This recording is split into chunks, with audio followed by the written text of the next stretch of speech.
Howdy, all of you delicious people! I'm here today to review Akira. Letting everybody know now, I actually have a physical copy of this film, so I actually am a fan. It's a DVD, but I'm cheap. I'm poor and what have you. So, but at least I have a copy of it. I probably should have gone on and at some point shown a lot more of physical medias of the stuff that I've reviewed here, not to just prove that I have one, just to be like, well, hey, like I luckily had this because there are so many movies and so many shows and whatever that I always ever wanted to see and have seen and then want to watch again. And Akira is one of them because I'm like, oh man, this movie is just so visually beautiful. It's so visually epic. And then also there seems to be this like war going on, this big, huge, massive protest against this National Guard or military force, as well as also there's this battle going between two uh, just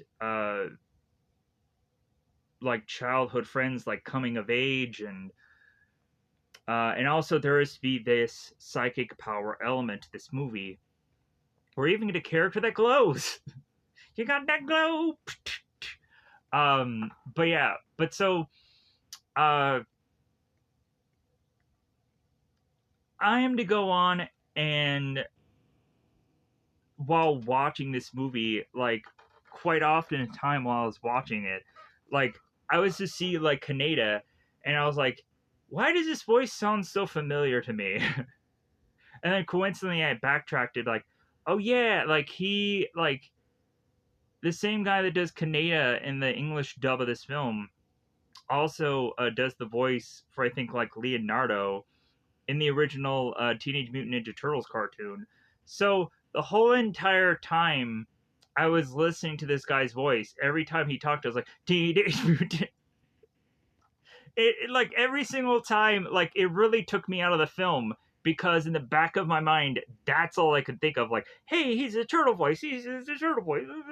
Like it just ruined like the experience for me where I feel I need to go on and like later down the road like watch this again and maybe not have that drilled in my brain, uh but like I think that I'm just going to keep thinking of that while I'm watching the movie and it's going to ruin the experience every single time. And also knowing how much that I've watched of the original Teenage Mutant Ninja Turtles thing and then hearing this voice again, I'm like, oh, like like man, if I could just go on and just kind of have gotten a different voice here. But like it's good that this person got work. So we have this story of these kids that eventually go on, or kids, what are a well, they're in school, so yeah, they're still kids in my opinion. Going and getting these psychic abilities, while also being these biker gang members, and these capsule gang members going up against these clowns in the early parts of this movie. But then we start to kind of forget about it. All it really just becomes is the battle between Tetsuo and Kaneda, and just the fact that Kaneda has this really cool bike. And so Tetsuo, when going on and definitely knowing that he wants to go on and like he wants to kind of start a battle between Kaneda, what easy way about going about that is to just consistently do like, well, hey, I want this bike. Hey, this bike looks cool. And so I want to go on and I want to take it from him because I'm leaving town or I'm doing this or I'm doing that. And so Kaneda, not really going on and really like wanting to really just be upset that Tetsuo had taken his bike is really just like, okay, like why has this kid gone on and just stolen my bike the way he is and like what's wrong with him now like and like he's a part of my gang. I need to go on and help him, and it seems that since I can't go on and turn to the military or the police or whatever for help, I'm going to turn to these resistant members and try to see if I can go on and get answers about what is happening with Tetsuo through them, and then in ties like the risk that Kaneda is to take throughout this entire film to try to find what is happening to Tetsuo realize that Tetsuo has drastically changed to where he is further and further starting to just like see his old friends and just realize that he is the better of them, and start to slowly but surely decide to kill them or to use his powers against them, and have this all build up to having Kaneda realize, like, well, hey, like, I need to go on and take uh, Tetsuo out, or he'll go on and he'll like destroy everything. Uh, if we have not already gone on and seen at the very beginning of the film that there had been this explosion of sorts, this bomb that is to have seemingly caused World War III in 1988 at the very beginning of this movie. So so this movie goes on and reminds me of a number of things. It reminds me of the movie Chronicles, where we have the three kids who go on and discover the meteor, and then they get the psychic powers, and a good chunk of the movie is them just showing off how they use these psychic powers. But then eventually, one of the three of them kind of have this just kind of really bad upbringing.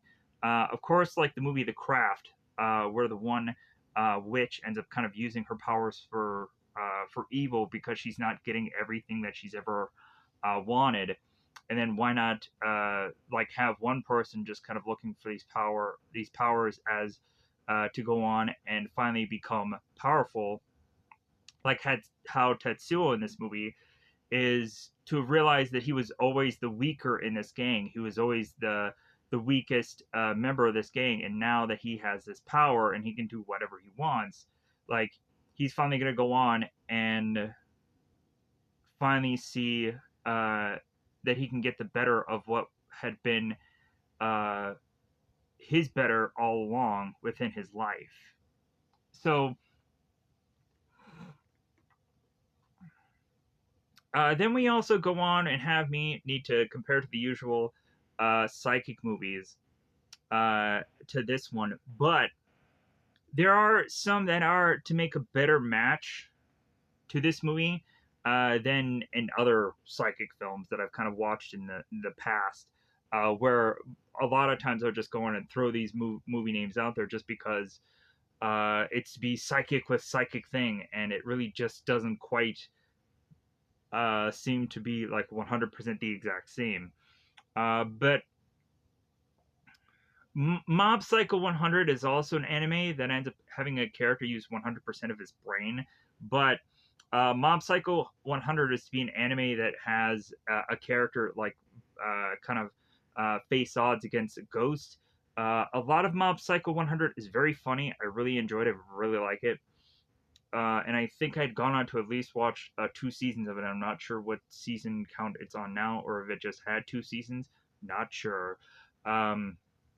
Because at some point I watched like a number of Hero Academia, and then I realized that the show just kept going. I'm like, well, like I don't think I can go on and continue to just keep investing in My Hero Academia, because I think at one point it just kind of just um, like the show just kind of went on to a point where I'm like, okay, I don't think that the show is really going anywhere anymore. But then again, maybe I am to be horribly wrong. I like to go on and especially My Hero Academia, just kind of rewatch the whole thing and give my thoughts about it. But I think that would be a pointless endeavor.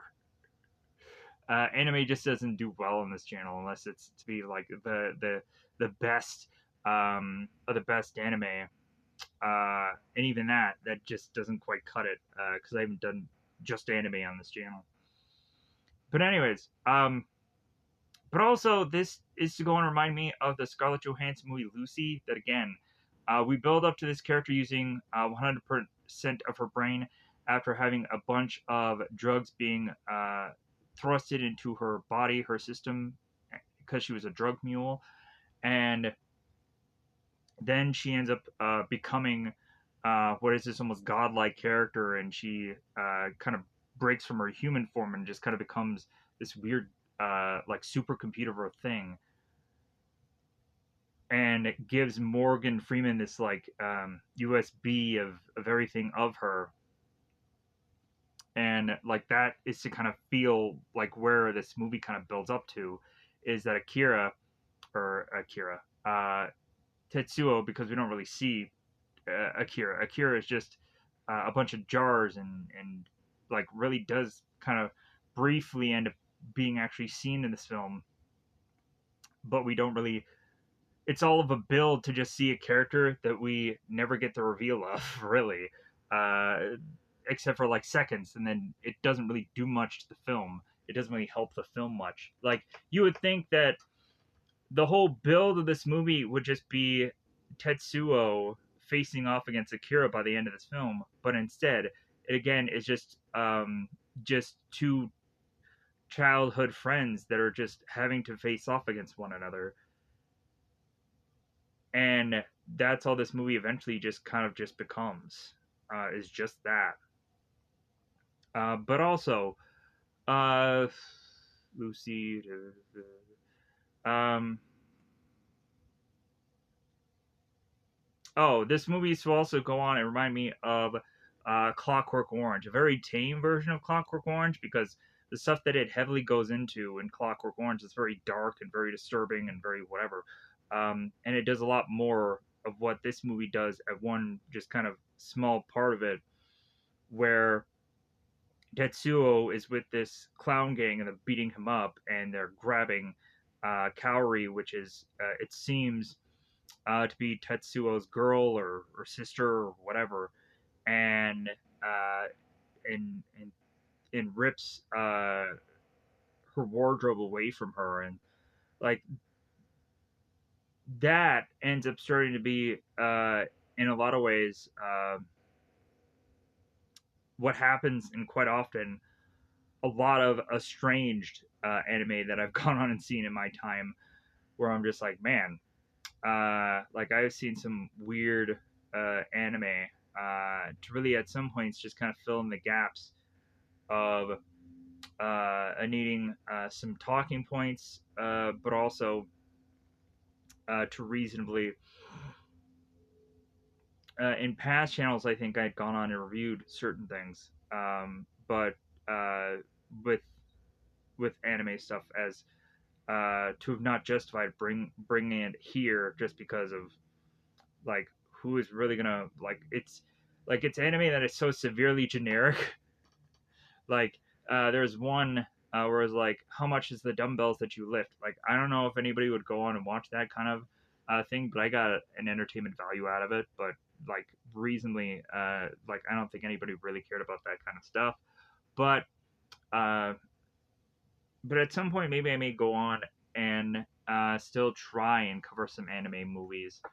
Um, I think Spirited Away is still one that I'm just kind of thinking about trying to justify uh, covering on this channel, just because I think it's very iconic or profound or whatever to people. But anyways, other than that, yeah. Um, so, but it's like a Clockwork Orange, but if Clockwork Orange was more on motorcycles. And then if I haven't said it already, because I don't know if I forgot about this.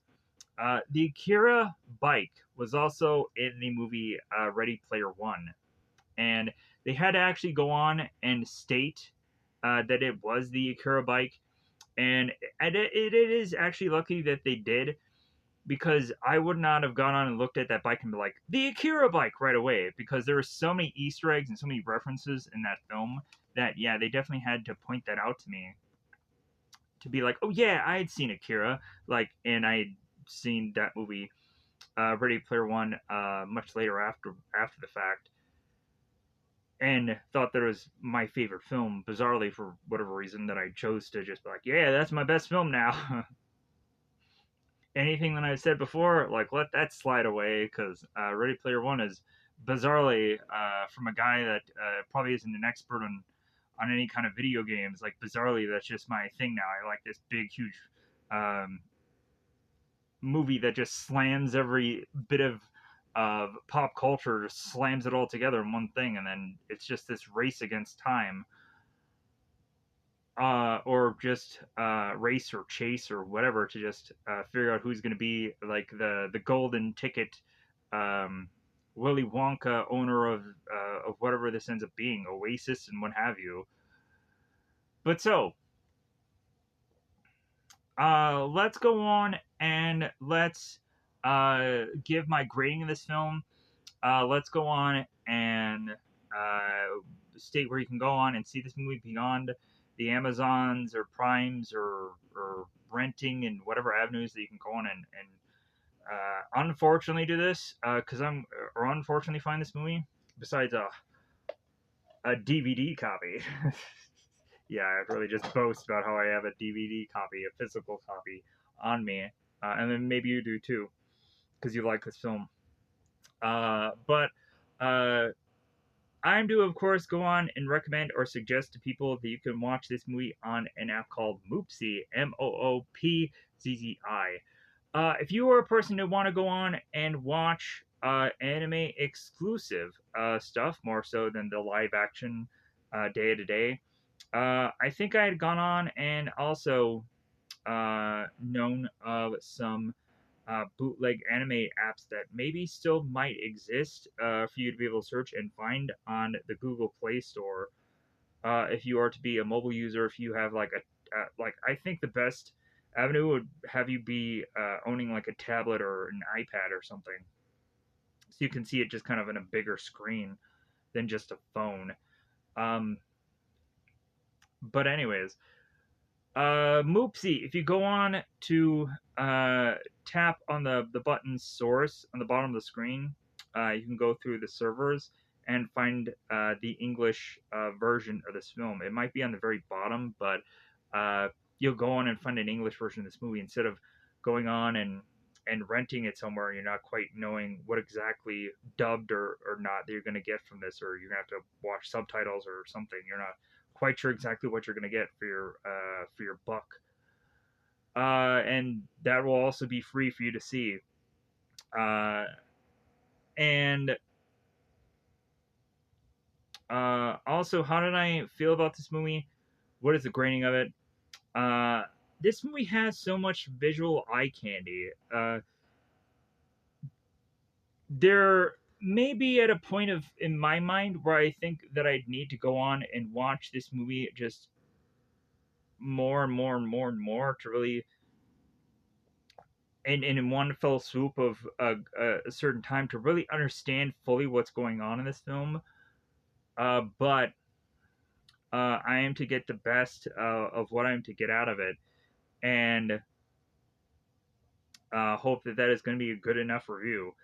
Uh, I feel that visually this movie is just so interesting. It's so just epic visuals, and it's a good enough story uh, for anyone I feel to enjoy. But then again, also there's just like the what is going on kind of aspect of this movie also, where you're seeing just like bunnies and bears and a toy car, and they're all just it seems getting ever so closer to freak Tetsuo out, and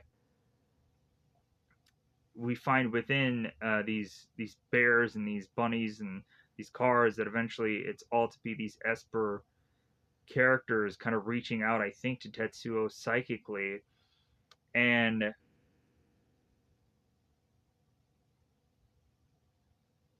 I think this is the only way that Tetsuo can just kind of um, like in his brain like process this, as well as also like his brain is just kind of becoming mush from how he is to get these horrible headaches or to get this pounding in his head, and like this is just kind of what he's going on to try and uh, and try to figure out through his brain. But so, this movie, epic. I liked it. I really enjoyed it. I've watched it more than once now, and I probably watched it maybe like two or three times at this point. Because I've probably watched it when I had the DVD. Then I watched it when I reviewed it originally on another channel, and then I've watched it here, and I'm talking about it now. So, with that said, I'm going to go on and break down this movie fully and hopefully be able to talk about all the points because there's a lot of effing characters in this thing that I may go on and be like, I'm not quite sure the exact name of this. Because at certain points, I'm to go on and look at a character list, but the character list doesn't quite match up what I think the names all are. Like, uh, you have Yami in this movie, who is to kind of be like the very like second in command kind of capsule gang member, and they say that his name is Yami in this movie consistently, but when you look at the character list, it's like Yami Matsuo or whatever, something like that. It's like I'll have to look at the actual character list and whatever and what have you. And there, of course, is a lot of times where uh, you have characters that kind of go through all these like outfits and character uh, shifts and changes throughout this movie. Like Tetsuo in the very early stage of this movie looks drastically different by the end of it. So like it's very hard to just think that this is still the same Tetsuo to even the point where his friends don't even recognize him the further and further we get along in this film. And how it seems that Tetsuo has become bigger and taller and this and that throughout the film, even to the point of him becoming so absurdly strong. So, with that said, let's go on and let's pause this thing here, whip out my character lists, of which that there were freaking plenty, because I was just like, who are all these characters? Who are all these people? I have no idea. So I'm going to try my best to be able to break down this entire movie for you. I think there was a lot of times where when I was to kind of hear people say certain names of certain things, like that's what I'm just kind of hanging on with throughout this entire review. Like there is, of course, the character called that they call him like Colonel. I'm not going to go on and just go on and be like, oh yeah, his name is Colonel so and so so so. No, I'm just going to call him the Colonel throughout the whole thing because that's what they just call him in this entire film. And so like there is also certain characters where like the name is spelled like Ryu in the subtitles, but then again also like I think they call him like Roy in this movie, which I'm like, okay, I'll just call him Ryu and like explain that here right now to help people understand when I got a little confused about like, okay, the spelling and the name, huh? A little confused. Um but then again, maybe that's just the English dubbed version of this film that's just like, okay, it doesn't quite mesh up for every bit of pronouncing of names and whatever. Because I went through the English dub because I'm just that kind of guy. I didn't watch the movie on the normal way of watching a Japanese movie and then just uh, like just read the subtitles the whole entire thing. That would have just been miserable. Because I would just be like, okay, I don't really know what's going on, and I have to read subtitles. No, I was like, there were very few times where I'd gone on and I had done that, and it had been like Common Writers or it had been like um like Pan's Labyrinth, or I'm not going to go on and do that in a thing like this, where I feel that I'm missing some kind of experience if I just read this. No, like then I think is just like there are certain movies that go on and say it's like, well, like it's never gonna get dubbed in English and that's fine, just because it's meant to be that way. And also, like I think there are like a lot more things where everybody should go on and have the option, just so that way you don't have to watch a movie like 10 to 20 different times just so you can like understand both the movie and both the uh, like what they're saying. But anyways, because I'd also seen a movie called Intruders that like half of it was just like in another language, and I wish it was just kind of dubbed because it's like this is a movie that is to me not quite good enough uh, to have to not just realize that it should be dubbed somehow. It really should just be dubbed. But anyways, let's go on and let's pause here and let's say that it's spoiler time. Spoiler time is about to having a spoil. It's my movie. Let me know in the comments below anything that you were to think about Akira. Akira? Akira. Maybe not Akira himself because really he's barely in this film. And then eventually jars. Uh, but let me know anything that you want to say about this film. Maybe you're to be an expert or some kind of skilled anime person of some kind that knows a lot about Akira. Maybe you're to have some behind the scenes knowledge or something of this movie that could just lend to whoever else ever goes on and watch this video at some point. Because I'm sure there's going to be so many of them that are probably just going to go on and probably watch this one. Besides all the other stuff that I've ever probably done in this channel, right? But because I've done so many anime things in the past, it's just ridiculous how many things I've done in the past. Just of anime, just not really. But anyways, just because it's just like, yeah, I would like to do anime, but it's just like it's a very that nut is really a tough one to crack. So with that said, let's pause this here. Let's get to the stuff. Okay, so in the very beginning of this movie, uh, we turn to 1988, a Tokyo that it seems is to be seemingly a place that is just going on to wait to get bombed because 31 years after that 1988, in 2019, we then have Neo Tokyo. Because, of course, Tokyo had gotten obliterated, had gotten bombed because of World War III. So, the beginning of this movie is to start off with the junkie making his way to this bar. And this barkeep is going on and kind of flipping around, watching what eventually will be the news to kind of really understand kind of what's going on in this world. With it seemingly people are going on and protesting about tax paying and what have you.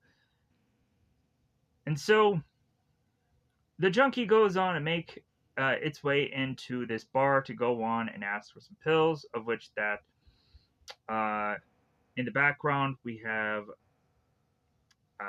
Kaneda that is kind of thumbing his way through this jukebox to try to figure out what exactly he's going to go on and play within it.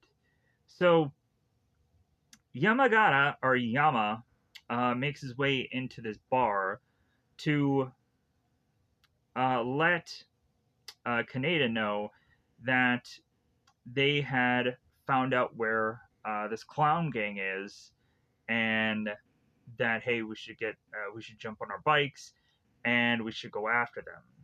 So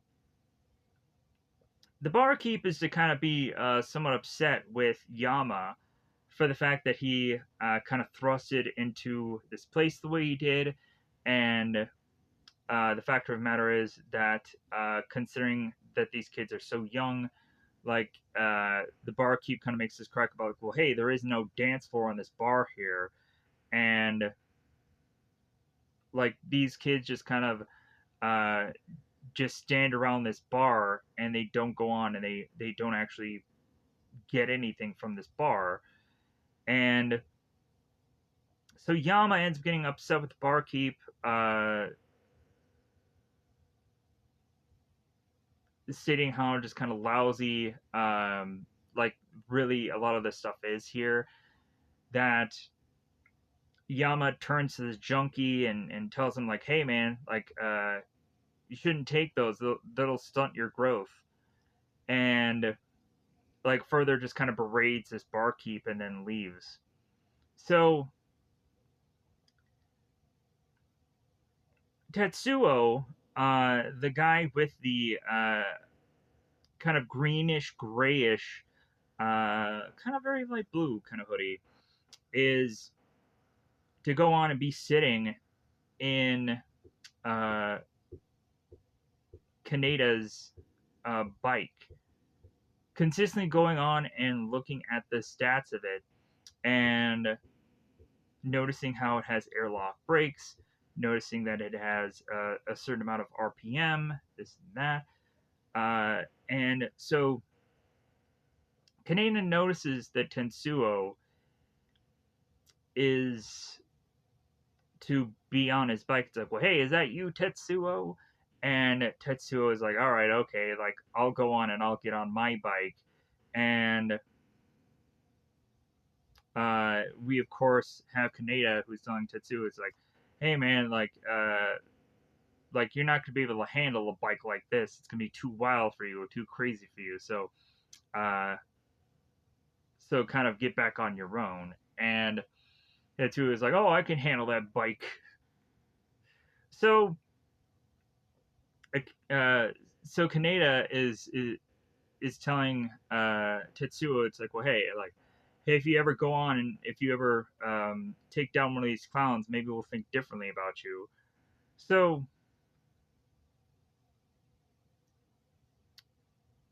we start to understand this bike gang more. And let me take a second here, just adjusting, because I saw this just kind of thing that was just kind of bugging the crap out of me off to the side here. So this guy, this just in this normal car, just kind of driving along here. And then all of a sudden, we see this biker gang onslaught of just, I'm assuming mostly clowns, just kind of make their way passing through this street. And one by one, they start just kind of doing things to this yellow car, chucking a grenade in the car, having it explode, and so on and so forth. So Yama on his bike is to have these goggles, and that's why he kind of looks slightly tweakingly different here. And Yama has this big, long stretch of pipe, and he goes on and spots one of these clowns, and he takes one of them out, and then the clown falls over. And in all honesty, most of these characters I think are to just really just be called just clowns, in my opinion, because to really narrowly specifically just all go on and say that they're clown A and clown D and clown C and clown B just because of a character list that says that, it's just like, why should I narrow down that much that hey, will you guys know the difference between clown A, D, C, and whatever by the way of which that I talk about them? No, you won't. Um, but if anything, like I can just call them clowns and just kind of get away with it also, just because of like if you want to know more visuals about what these characters all look like, you definitely need to check out the film to really see the difference of how they look, because they all look unique to one another. They do. So, but after this, so we have this couple that is at this restaurant, which I think was a kind of really funny scene, and the two couple is going on and like, oh, these kids these days, all right, blah, blah, blah. And all of a sudden, one of these clowns go bursting through this window as Kai, kind of one of um, the long-haired but like kind of smaller of this kind of capsule group, I feel, is to go on and take out one of these clowns and just kind of bash him through one of these windows. And I thought that was kind of a cool visual. So Tatsu is chasing after one of his own clowns to then go on and kind of wipe out. And one of the capsule gang members kind of yells at Tatsu and just realize how like just kind of dumb he looks by kind of eating it on the road there. So all this is to lead for the capsule gang members to try to get to Joker, like uh, the lead clown member. But if anything, if you didn't know that his name was specifically Joker, you would just assume that this is just another clown member that they have to go on and get to. But It seems that this clown member is to have much more of like body paint with his face and also his like kind of just shoulders. But the weird, unique thing about him is that he used to go on and have these kind of like these white and red kind of bits of makeup here. So, and as well as also like kind of the red that is on his forehead. But he's bald. He's bald for the most part. So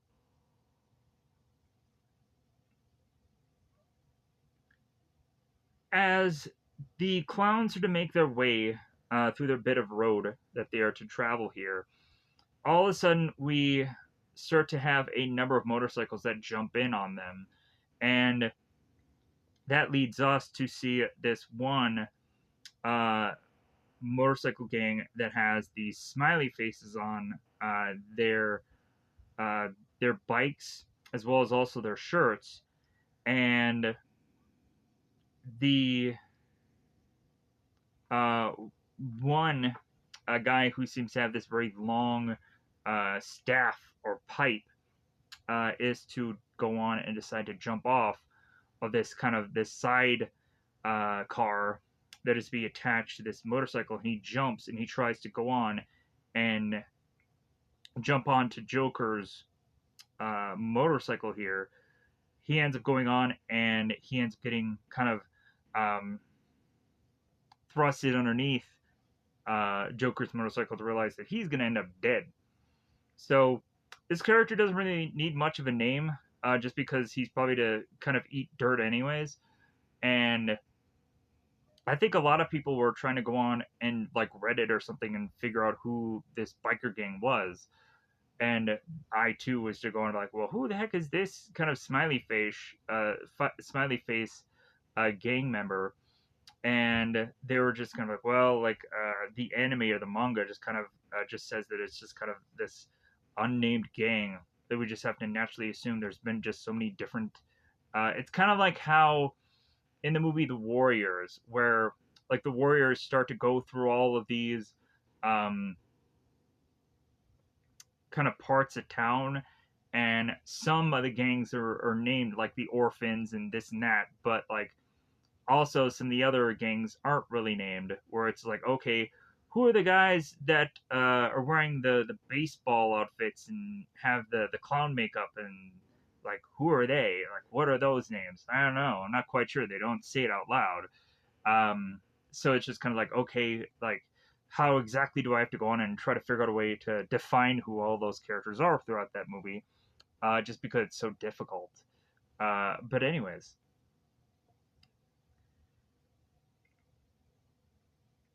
at one point Kaneda and at the other Joker are going to go on and play chicken with one another. They're at the opposite ends of one another. They're kind of playing the Heath Ledger, Christian Bale Joker, hit me, and like Christian Bale's like, nah, I'm gonna get you, and then like, and then Christian Bale just freaking bails and and then slams into something, and like the Joker's like, well, of course he's gonna go on and do that because he's the good guy. Like he won't go on and he won't smash into Joker because that's just not what he does. So Joker and Kaneda are going to get into a collision here, and you think that they are so perfectly aligned, but then Joker uh, doesn't go into smash into Kaneda. Instead, he just kind of eats it and he drops off. And then Kaneda kind of just twists and kind of looks back. So at this point, the Capsule Gang realizes that the cops are being called. And so the cops are on the radio and they're like, all right, like we're car 375 and we're gonna go on and we're gonna make our way to this biker gang, and we're on route and this and that. And so this forces our characters like, okay, we need to get out of here. because the cops are now involved. So we need to kind of figure out a way to still either get to these Joker clowns or get to these clowns who are having the Joker with them, or we just need to just kind of uh, just escape so we can kind of not get arrested tonight. So while that's going on, we have on just like this other side of town, there is to go on and be this uh,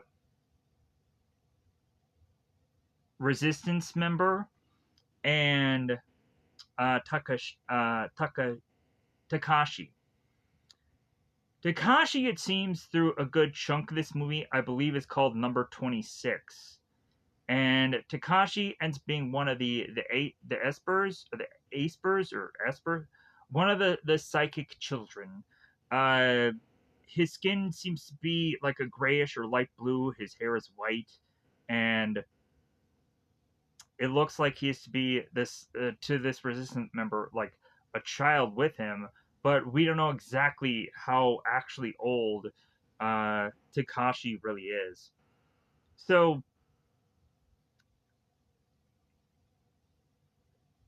resistance member and Takashi are making their way through this town, and it seems that they are going on and being followed by this soldier that has these tracking dogs.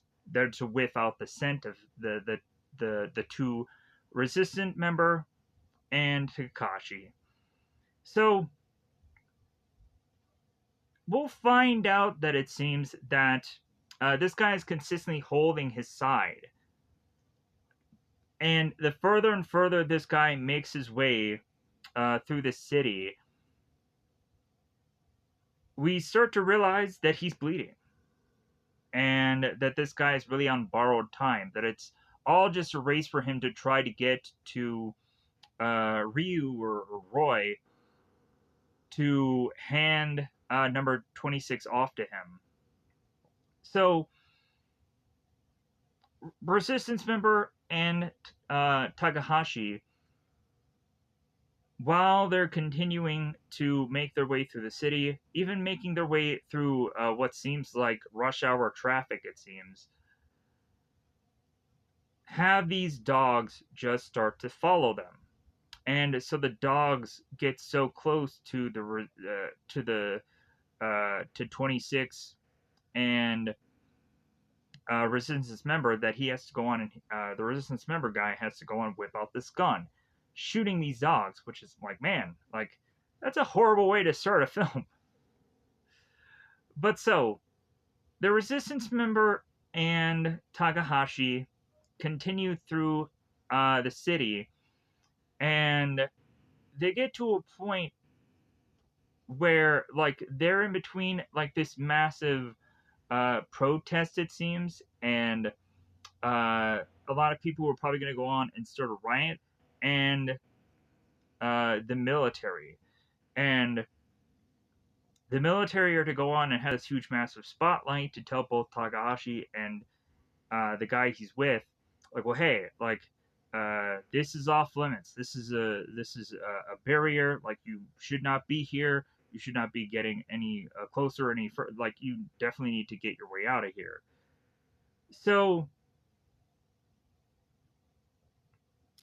the further and further that these people are to go on and have this spotlight on these two people, the more they end up realizing that one of them has blood on his clothes. And so, like, okay, this is a little bit strange. So they want to figure out exactly like what's going on here. And also, there are some kind of people being held off to the side here, and one of them ends up being Kay here. And Kay, it seems, is to be part of the resistance. And she is kind of alongside somebody who is to notice that there's a guy that's with number 26 that is just kind of bleeding. So, as Kay, it seems, is to notice this guy with number 26.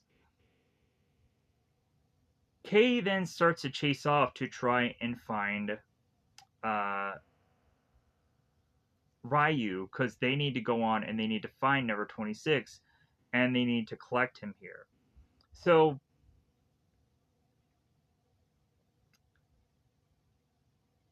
the resistance member, out of just pure just fear, grabs his gun, fires upon the spotlight, and shoots it down. And so that all of a sudden gets the military all up in arms because, like, hey, this guy has a gun. Like, we need to go on and we need to just kind of like take this guy down because he's probably going to try and kill any number of us. So they end up getting all the spotlights back onto this guy, and so this guy ends up, before, of course, ending up getting gunned down. But then they realize that there is supposedly a child with him, so they stop firing. And the resistance member goes and turns to Takahashi and tells him, like, hey, get out of here, run. Like, you need to go on and you need to get out of here because like, you need to find Ryu. You need to get the heck out of here. So as this guy ends up going on to get killed here, gunned down, and Takahashi is to start to become like so afraid or so upset or a number of things, possibly to have seen a dead body in front of him could just go on and just lead to just a traumatic event. Takahashi just starts to scream, and then all of a sudden, just these all windows break. This huge beer uh, uh, kind of thing from this building falls to the ground. Just a bunch of just havoc starts to just break loose here, and Ryu is turning to Kei here. It's like, what are you doing here? Like, we gotta get to a safe place. Like, there's just a bunch of just havoc breaking loose here. Like, who knows what's gonna happen? And Kei then turns to Ryu and is like, well, look at that kid. Like, he just vanished for whatever reason. So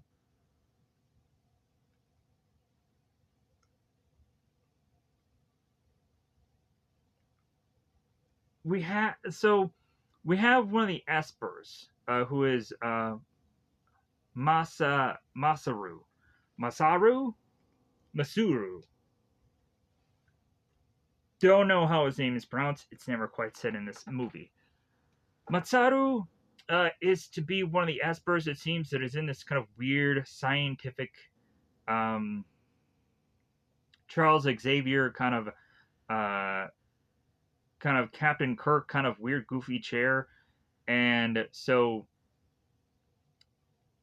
he then goes on and turns to the colonel, and they kind of realize what had kind of transpired with number 26. And then we get back to the action here. So Kaneda is to have followed Tetsuo, and they have gone into this tunnel, into these bridges, and they're trying to track down the clowns. So within this bridge, one of the clowns sets off this grenade, and Kaneda and Tetsuo kind of thrust through it. And within this tunnel, it seems that a water system just kind of starts to go off here. So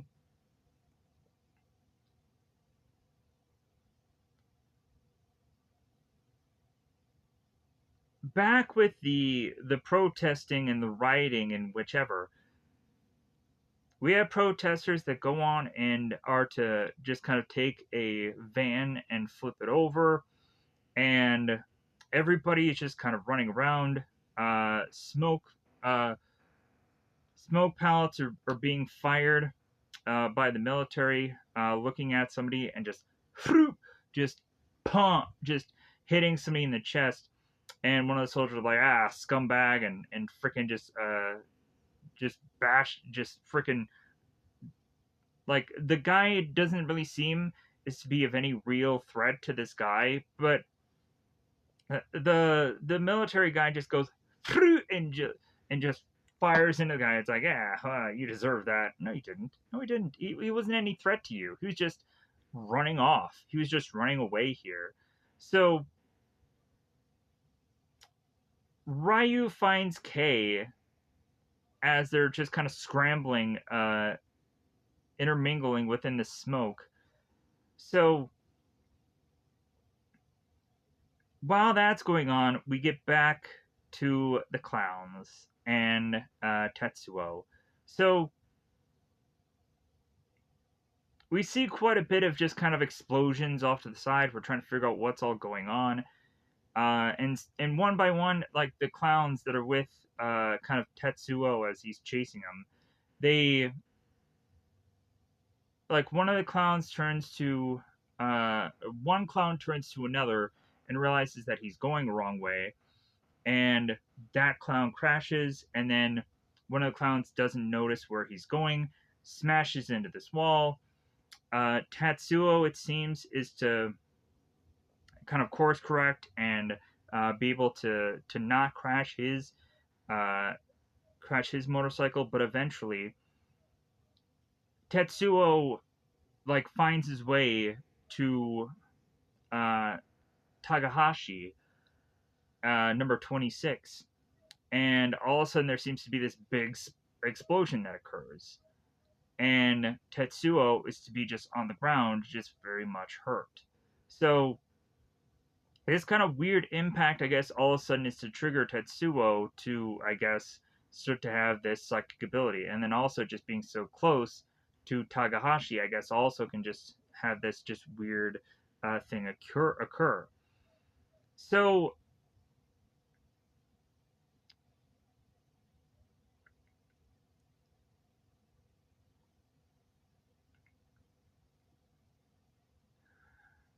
Kaneda goes on and is to regroup with his capsule gang, and they, like Yama, Kai, and whoever is just kind of left, and they all meet back up together, and they make their way to Tetsuo because they find out, it's like, okay, well, hey, Tetsuo was over here. Like, we need to figure out if he's okay. So Kaneda and meets Tetsuo, sees that he's on the ground, checking if he's all right, and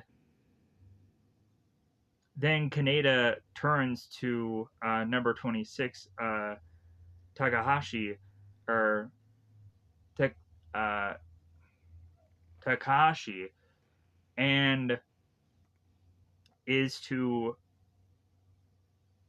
end up all of a sudden finding that, man, this is very distracting.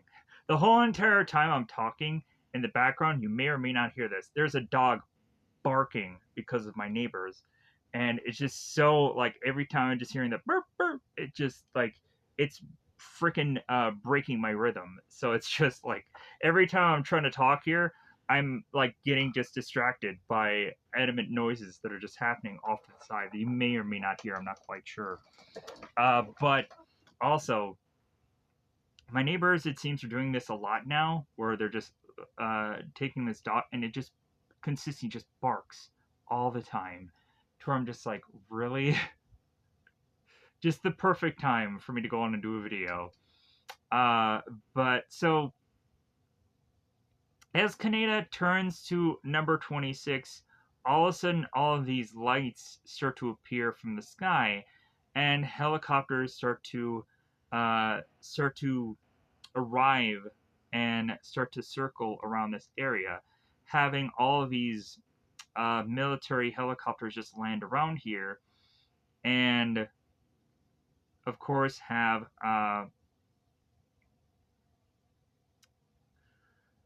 the Asper going on and meeting with Mas- Masaru, go on and meet with Takahashi here. So luckily I remember that name. Yeah, it's Masaru and Takahashi. So, oh, for those of you that do not know, the Colonel's actual name is uh, wow, that name is long. Uh, Shikishima, Shikishima, Shikishimiya, Shikishimiya. Shikishime.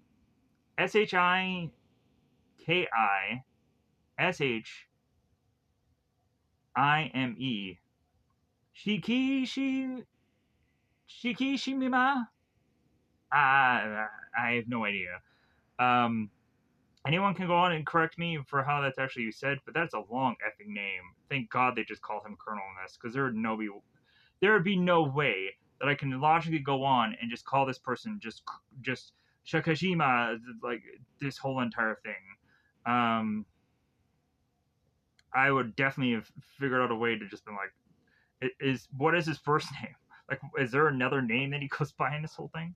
So the colonel makes his entrance through one of the helicopters as the military circles around these castle members and is to go on and grab everyone and arrest them and bring them all in. So the colonel turns to, of course, number 26 is to go on and tell him, like, hey, we're going home. So Kaneda is very upset about, like, well, hey, like, you guys have my friend, like, you're taking Tetsuo, what are you doing with him? And so Tetsuo is in some part of the helicopter, just kind of strapped in, and there to be taken to this base. So at the Tokyo Olympics, 147 days to the opening ceremonies. So that's what it kind of says on the sign here. So this obviously is to be like a condemned place that they turned around and just kind of made this military base. And it's to be this kind of just stadium that they end up using to house Akira here. So we have these military officers that are going through the IDs of Kaneda and the rest of his gang, and going on and questioning them to see what their story is of how they got to uh, be where they're going through the night. So Kaneda ends up telling the tale, and this kind of reminded me because I'd recently seen Scarface, where Tony Montana is talking about how he was from Cuba and how he learned like English from movies, and like this kind of reminded me bizarrely of because I've just seen that just recently. Kind of this spot just kind of reminded me of that bizarrely, and then I was kind of waiting for there to just be some kind of weird, goofy question, and they end up asking these kids, well, like, well, hey, are you into men or something like that, like kind of like in Scarface, where they just kind of weirdly ask the guy if he's gay, and it's like, what does that have anything to do with Tony Montana and him being a refugee here?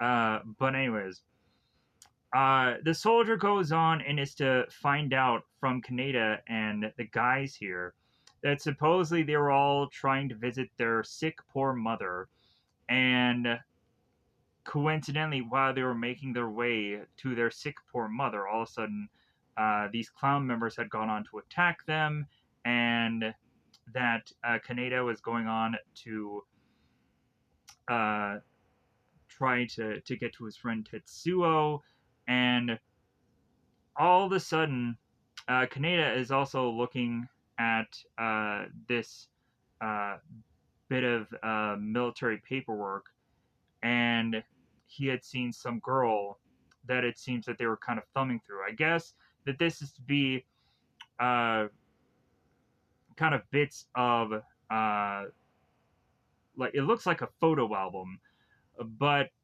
these guys I think are kind of thumbing through it to I think try and find any notable resistance members that are within here. It's kind of like how the police have those kind of binders that say like, well, hey, these are all the people that we've arrested in the past. Like, kind of look through these to see if any of these faces are to be familiar. And so the guys are kind of thumbing through these binders to try to see if any of these guys kind of match any of uh, these kind of known offenders. And Kaneda looks at one of the pages and I think ends up seeing Kay there. It's like, oh, she's cute. And the guy's like, hey, hey, get away. Like, you're not supposed to be looking at this. So,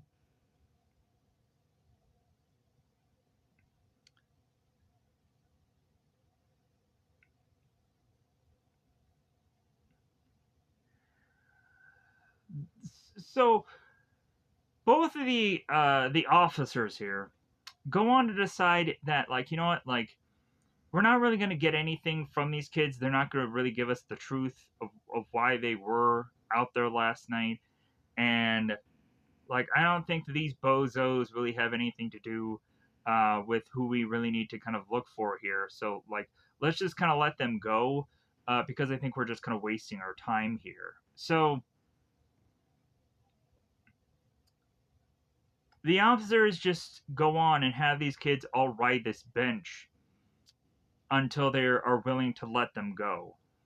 So, Kaneda eventually goes on to notice randomly one of the people in there and notices that it's Kay. And it's like, ah, like isn't that the girl that I just seen on that thing there that they're looking for her? So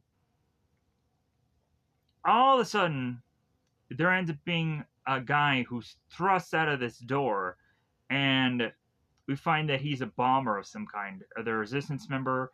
He has to go on and have this grenade, and he has to pull the grenade, and he has to think it's to go off. It doesn't. It just is to be a grenade that doesn't go on and doesn't work. And so the military all gathers around him and just beats the living crap out of him until he falls to the ground. And Yama is looking at the officers and like, man, uh, like, what are you guys gonna do? Are you gonna just go on and hang him now? Like, because it seems like they're going on their own like thing of justice. It doesn't seem like there's no real law and order now. It's just beat the crap out of this guy and do whatever you want. So the military just looks at Kaneda and his group is like, you know what? Like all you people, you guys can just go. Like just get out of here. Like I don't want to see your face anymore. So Kaneda goes on and says like, well, hey, we have one last gang member that you guys didn't question, and Kaneda grabs Kay and says like, hey, like she's with us, and so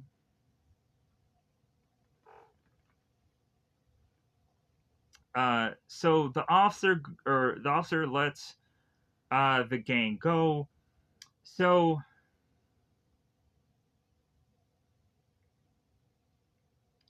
as the rest of the capsules are kind of going on and they're talking, Kay and Kaneda just kind of have their own kind of conversation to themselves, where Kaneda is asking Kay, it's like, well, hey, like who are you? Like, hey, you kind of owe me one, so you should kind of, um,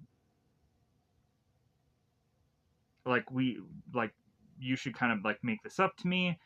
And it seems that Kaneda is right away wanting to like try and just kind of get with this girl because he thinks that she's attractive, this and that. So but Kay is just like, well, hey, thanks for the help, but like, goodbye. Like, I'm gonna get out of here. And Kaneda, of course, is kind of very just upset. It's like, well, why did I help her out for? And then he's like, well, like, it's like, at least tell me what your name is, at least. And she doesn't. So the colonel is going into a meeting with his senator, and this will further kind of foreshadow that the colonel is going to have to speak with the rest of this council and kind of have a bit of arguing business where like the colonel is to be so focused on Akira, and is to focus on Tensuo and what is to be the outcome of that. That the council kind of turns on the colonel. Is like, well, hey, like you're just bringing up this Akira business to kind of really hide the fact of what's really going on, and they're starting to more and more kind of dig into him to just think that maybe he's like the real problem here. And like and so kind of rearing back to what's actually happening in the movie right now, the senator is going on and talking to the colonel and saying like, well, hey, um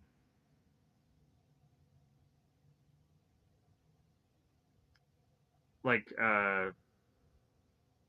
maybe what's going to transpire here in this council meeting is going to end up Colonel not going in your favor. Like maybe you're going to go on and kind of be taking the rap for this and this and that. But the big part of this meeting here is that the colonel is going to talk to the senator to state that there is a traitor in the council.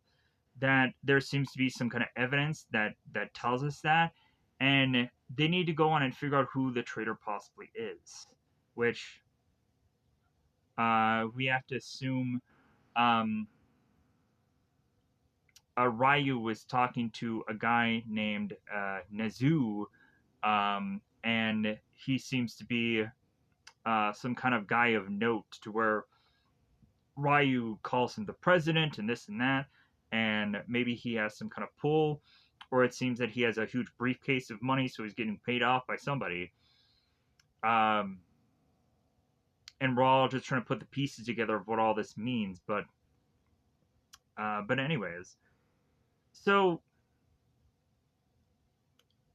as the colonel is going on and having this meeting with the senator, he has at one point to need to take this message from Dr. Um, Onishi, and so the colonel is willing to take it. So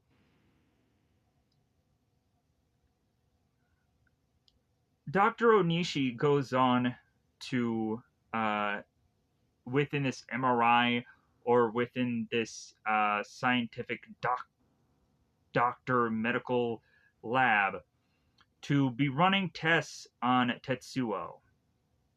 And I do not think that actually Tetsuo is be like actually conscious when they're doing these tests. I think they kind of probably drugged him to force him into sleeping.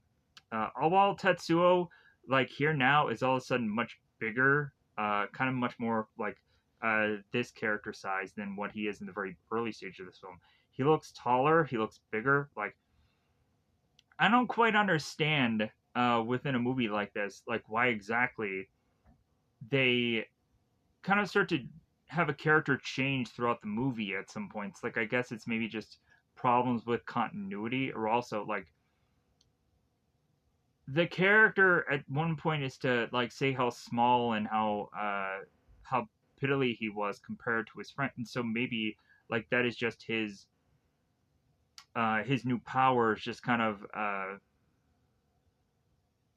saying like, oh well, he's gonna be this big strong guy now, because that's what he's always ever wanted. So like his body will just kind of compensate for the fact of what Tetsuo really wants. So, but anyways, back to what is really going on in this story. So the colonel turns to Doctor Anashi here, and the doctor goes on and explains about Tetsuo's aura and how it seems that they can go on and connect this aura with Akira, and how it seems that Tetsuo is becoming more and more strong, and that maybe now that they have some kind of something more viable, that they'll go on and run even more tests on this guy to better understand what uh, like Akira really was, and so on and so forth. So, and the colonel is to go on and turn to the doctor and be like, well, hey, like, yeah, you can go on and run all these centrifuges and all these things that you want, but like, as soon as this guy is to go on and be dangerous, like, take him out, and do not hesitate. Like, um,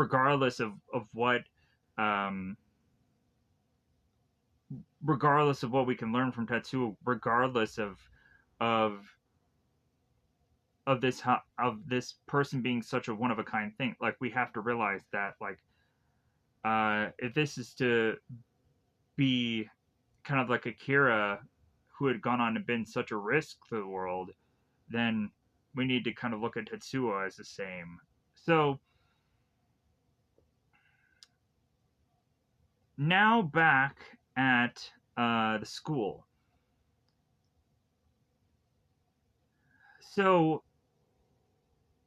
the capsules are to go on and make their way to what seems to be, I guess, the principal's office, and they're going on to, I guess, be disciplined by the principal. And we have this gym teacher that goes on just slaps the crap out of him, like this coach or this gym teacher. Uh, like they say that he's a coach, but then in the character list they just call him a gym teacher. So I'm just kind of baffled or confused of which one exactly it is. But then again, it doesn't exactly matter because he won't have any shelf life past this one bit of scene here. But like they're showcasing the school, and they're going on and doing all these scenes just to really just have the capsules kind of leave from out of the school to just kind of these big huge wallops on their faces. So they're to be met by a bunch of girls to try and go on and comfort them, like, oh, I guess that bruise is from the clowns, huh, from before, right, or from last night, right? And so as the further and further these characters walk, the only real important thing that's going to come out of this is that there's to be one of the girls who is obviously to be with Tetsuo. We don't know if this is a girlfriend or a sister or relative of some kind. We don't know exactly the relationship between the two of these characters. I'm assuming it's girlfriend boyfriend thing, is what I have to assess or assume here. So this girl Kaori uh, is defined out from Kaneda about Tetsuo, and that something is kind of going on with him. So, uh, and as eventually it seems that Kaneda is to have this kind of girl just kind of keep uh, kind of going on and trying to like get Kaneda's attention. Kada just shows real disinterest with this girl, and kind of to get annoyed and just kind of wants her to just kind of go away, because it seems that Kaneda is just really just so interested in actually the girl Kay, that he feels that they're probably going to end up together, and he's looking at this girl just like no, like I don't want you anymore. I have no interest. So we have this nurse that is going to Tetsuo's uh, room, and as she is to tell Tetsuo that it's time for medication, we'll find that Tetsuo has left his room. He has somehow been able to unlock his room and leave and escape. So Kaori is within her place of living, or wherever this actually is, because it has a lot of lockers and it has like this laundromat. So it could just be some laundromat that this girl's in, and somehow Tetsuo is to just miraculously find her. Uh, so Kaori is going on doing her laundry and hearing about this girl have this conversation about that she can't go on and get detention one more time, and that she is to know of this person that is to be some goat. Maybe it's a teacher of some kind. I'm not quite sure. So Kaori is to just kind of be consistently overhearing this conversation and leading her way out of this laundromat to all of a sudden bump into uh, Tetsuo, who is having some bandage upon his head, and he has just some band-aids upon his face. So the two of them bump into one another, and so Kaori is to find out what is to have gone on with Tetsuo, how he's gone on and gotten experiments done on him, and like his head is just really pounding, and he is just so baffled and confused about what had happened, and he really at this point just wants to go on and just wants to escape and get out of here. And Kaori is turning to Tetsuo. It's like, well, where? And he's like, I don't care, just somewhere. I don't know. I don't care where we're gonna end up. So, uh, and so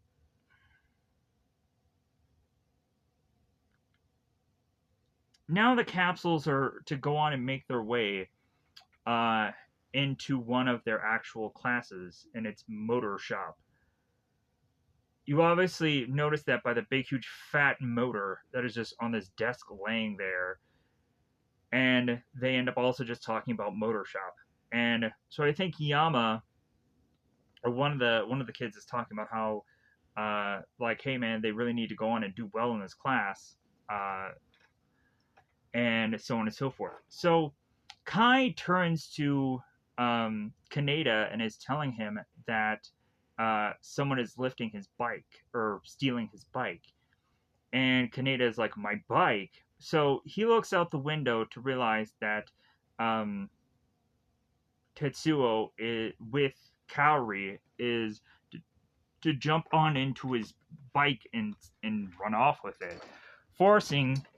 Let me adjust here. I've been talking for an hour and 18 minutes. I got to do some adjusting at some points, and man, like also, I'm sure a lot of you will be feeling this in the weathers lately. Supposedly it's gonna get really, really hot. I guess, if not already hot already. So let me know in the comments below, like how hot it is via where you're living, because it's supposed to get into like triple digits, it seems. And for me, I live much more north, so maybe it's not as bad here as in other places, but I'm not quite sure. Uh, so I'm just kind of wearing a hoodie now, just because normally it's just be so air conditioned down where I do recordings. A lot of times it's actually just cold instead of actually warm. So lucky for me, like year round, even though it's worse during wintertime, um, that it just gets that way. So, but I'm sure I'll probably after this recording is over, I'll probably just take this hoodie off because I'm sure I'll probably be feeling the heat. The heat. Anyways, so back to the review. Tetsuo is to make his way through a part of the town and is to pass by what does it seem to be a abandoned bowling alley, which has one of the clowns on one of the bikes be driving by. And so this, of course, leads to at a certain point where while Tetsuo is driving the motorcycle, he then realizes, ooh, wow, like, I guess I don't know really how to ride this bike all that well. And he realized that he made a simple mistake, which then leads the bike to then just stop completely going. It's not that they've lost out of fuel or gas or whatever energy is to keep this whatever bike going, but he is to have just driven it poorly. So all of a sudden, while the bike is forcibly now stopped, we all of a sudden have Kaori and both Tetsu that are just kind of in the road now. And all of a sudden, Kaori notices that there are people on bikes making their way to Tetsuo. And Kaori, Kaori assumes at first that it's probably the capsule gang, but instead she notices that there are all of a sudden clowns. And the clowns come in and clothesline Kaori and knock her down. And then one of the clowns takes out Tetsuo and just starts beating the crap out of him.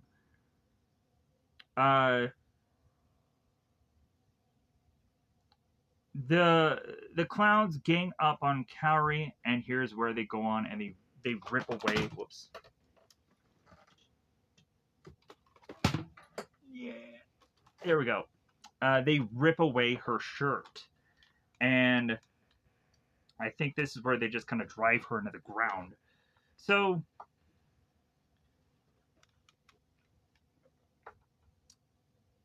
the capsule gang is to go on and try to run after Tetsuo to, of course, get Kaneda's bike back. So, but back with Tetsuo, we all of a sudden notice that one of the clowns has this kind of torn cloth that is to be lit aflame, and the clown is to almost go on and place it upon Kaneda's bike, and is to almost drop it. Then we all of a sudden have the heroes come in, the capsule gang, and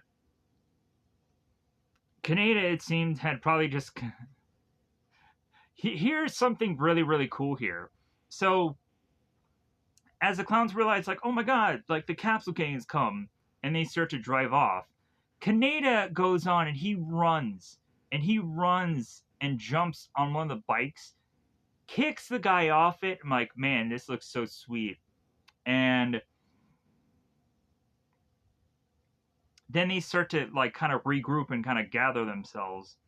And Kaori kind of has this just kind of coat thrown over her, so that way there's not too much of a certain kind of skin being shown here.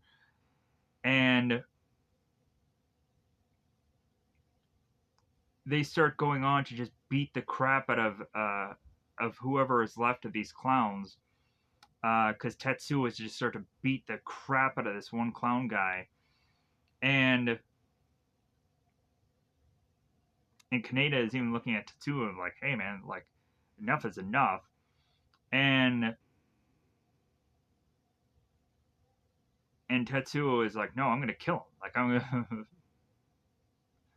like, I'm gonna split his head wide open.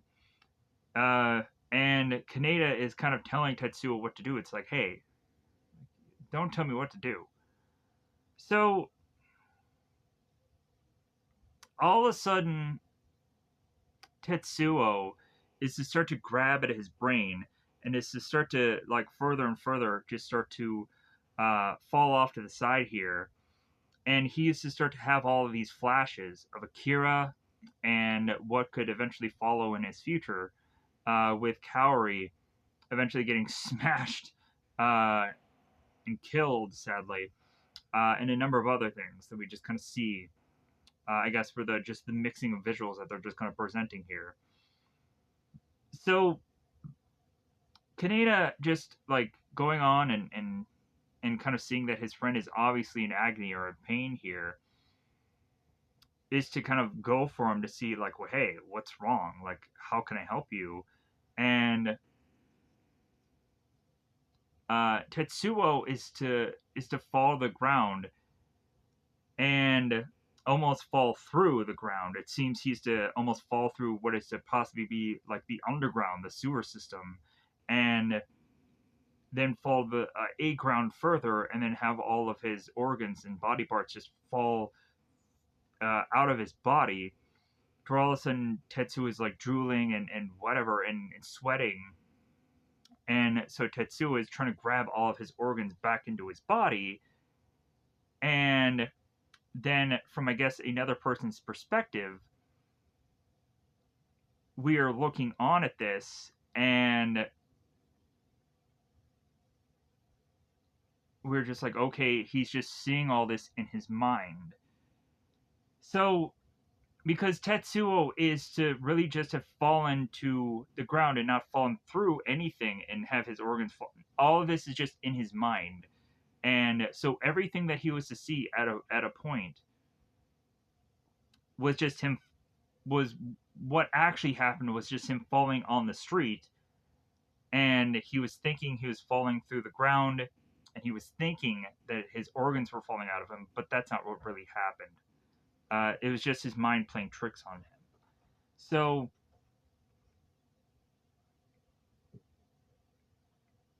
Onishi and the scientist all go on to track down uh, Tetsuo, and it seems that they're having a camera angle eye view of Tetsuo on the street, because there are some soldiers that are kind of looking for him and hunting him down, and so they have found him, and so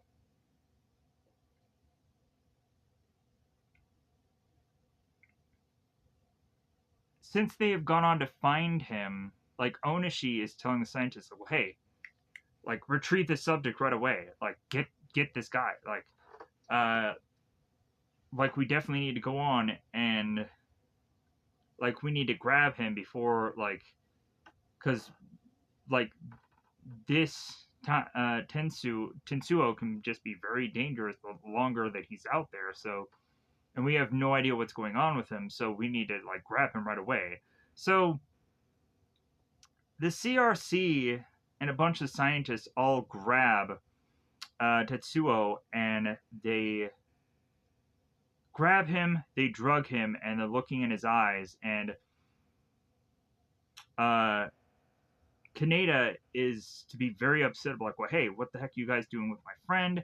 And so he tries to get in between the scientist and his friend, and all of a sudden, this big, huge guy, uh, and just this suit, just kind of big, massive, muscular, just kind of gets in the way. And Kaneda's like, well, hey, like, is a funeral coming on today? Like, the funeral service, like, come on, because this guy in just this suit is just like, okay, like, just is kind of very much like if you guys remember the Tommy Lee Jones Will Smith movie, just kind of Men in Black, like head to toe, like this guy has his sunglasses and just the suit to match. So the scientists carry off Tetsuo and thrust him into uh, this unusual like RV thing to then take him away. So Kaneda is very upset, shouting out for his friend, and they end up noticing the little bandage thing that Tetsuo had over his head earlier. So the capsule gang has made their way to this fountain, and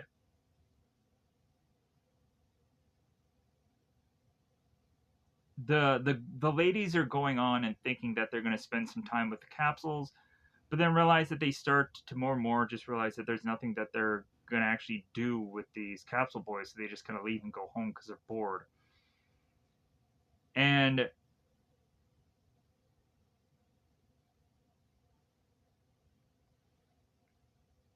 so the capsule gang is trying to figure things out, and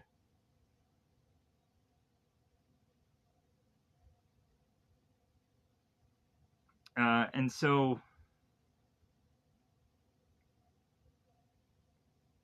uh, Kai is to hope to go on and hope that as the girls leave, that he can just like, hey, what about me? Like, uh, and like none of the girls are really interested. They just walk off. All of a sudden, uh, where the Capsule King is, there seems to all of a sudden be this huge, massive explosion. The capsules turn and they're like, okay, like, what's going on here? All of a sudden, we have these resistant members and this military, and they're having this firefight going on. And that leads to a bunch of people rushing out a certain way. So the the capsule gang members decide to like, oh, okay, let's go on and let's see what's going on here. So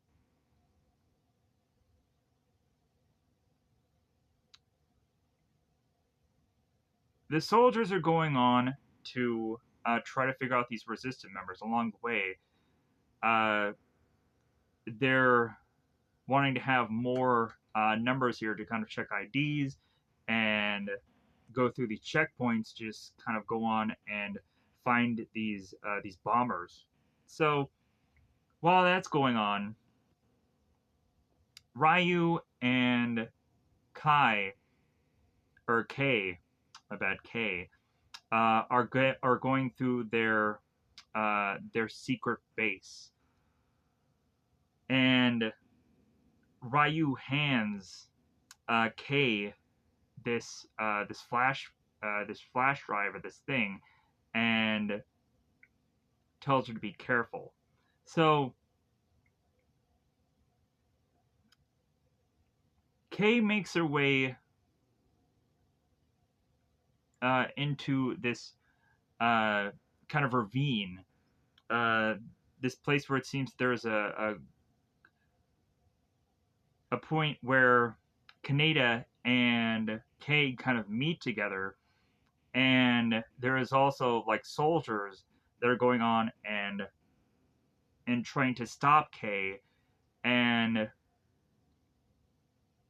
she's to go on and eventually like whip out this gun, and so Kay, I think, has never probably held a gun in her life and probably never killed anybody. And it seems like she's going on and needing to do this now. All while Kaneda is trying to get to Kay, trying to help her, and and also to have gotten within this kind of ravine of like just dirt and gook and whatever, and and all this mud and all this crap. It looks like just kind of a sewer drain that they're kind of just running through here. So at one point, Kaneda is between both Kay and this officer as guns are drawn, and Kay shoots, and the guy dies. And so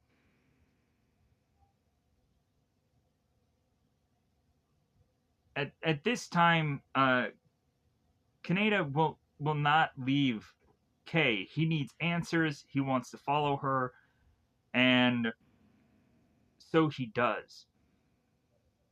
So Tetsuo is again going through more machines, getting analyzed here, and I'm assuming he's probably doing this all while he's not conscious. He's sleeping, um, because I think right here he is kind of dreaming of the past, dreaming when he was to go on and be given up by his family to be put in this orphanage. So remembering of the past of him going on and on this ground draw in clay and be at this playground, and eventually all of a sudden Tetsuo and Kaneda are to sort of have this kind of like Terminator 2 kind of Judgment Day moment where all of a sudden every bit of the ground is to start to crumble underneath them, and then Tetsuo is to start to realize as he looks at himself, he himself is to start to crumble away like the pieces of rock, and be very much like Terminator Judgment Day, weirdly. So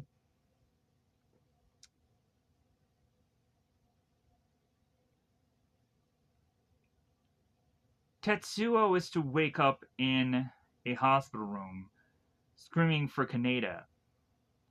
So the Colonel and Onishi are making their way to talk to uh, Kyoko, or Cleoko, one of the Espers. I think she's 25, I think. Not quite sure. So the female looking at the three psychic group. So the colonel turns to uh, Kyoko, and she's to mention about how she used to have seen a dream and to see dark shadows, and and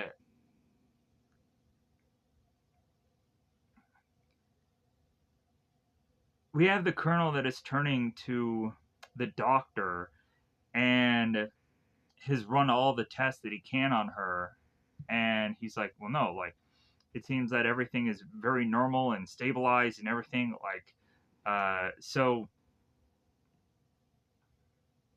like she like it's not like she's in any duress or anything, like no, like what she's just kind of seeing is just kind of like what she's seeing.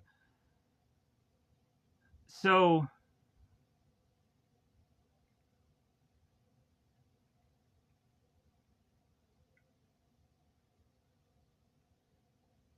we finally have the colonel and Onis Dr. Onishi, they realize that they have to make their way to where Akira is being held. Technically, Akira is being held because he's just a bunch of jars. He's just a bunch of brain and heart and lung and whatever. So it's not really a he. It's just a bunch of that just stuck in a freaking vault somewhere.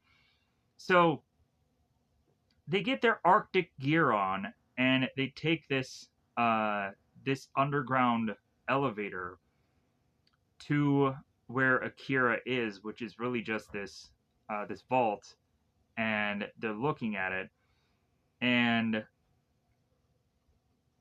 the colonel ends up having a flashback with Onishi, going on and talking about romanticism and this and that, and the colonel is just going on and like, well, yeah, like that's all good and great and all, but like I have orders and this and that, and and I'm a soldier, and and romance is not really how soldiers think, and this and that. So yeah, like kind of showing the kind of the differences between how the two people are just thinking during a flashback moment. So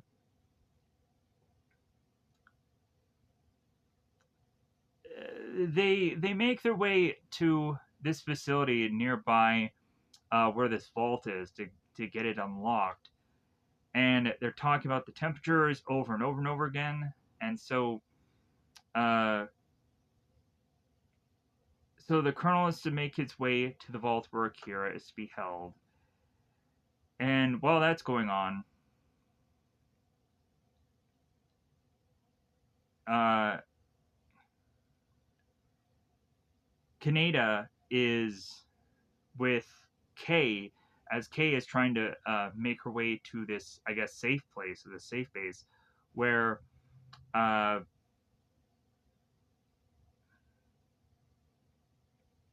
I think I messed up a little bit. Because Ryu and Kay at one point were just kind of running away from the police, think I mentioned that they were at some base or some kind of hideout or whatever.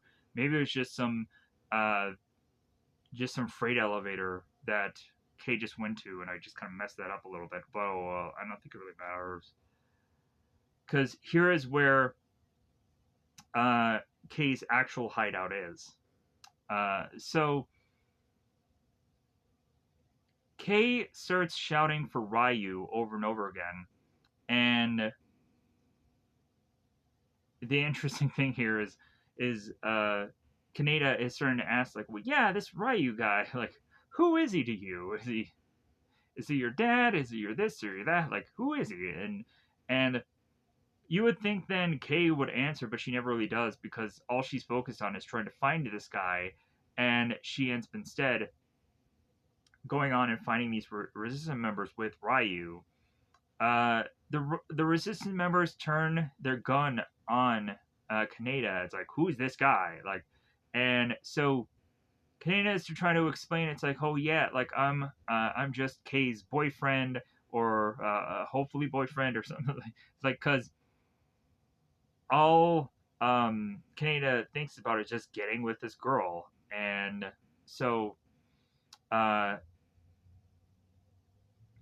and the more and more that this guy just starts opening his mouth, the resistance puts a gun in front of it and is to call him a liar, or maybe they assume that he's some part of the military or some kind of just secret agent that is working against them. So they thrust him into a room and close the door, assuming that he's some kind of spy. And Kay is like, I'm sorry, like with how stupid this kid really is, I don't think he's any kind of real spy. So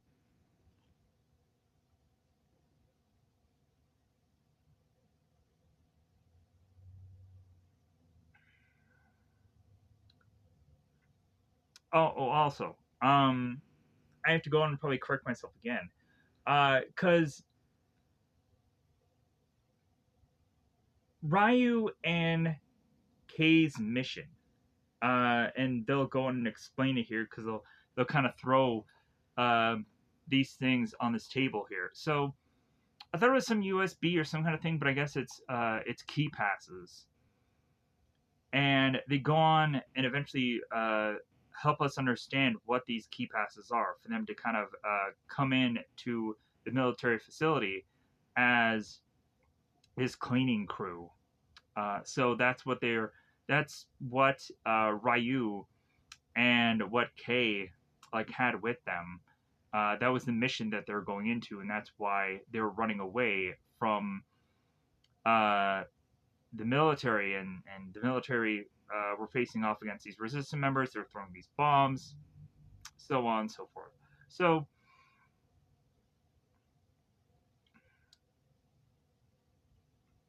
Ryu tosses these key cards to these two guys to go on and to explain eventually what is to be their next mission, because they couldn't have gone on and gotten number 26 before, so they're hoping that this mission is going to lead them to be able to get him now. So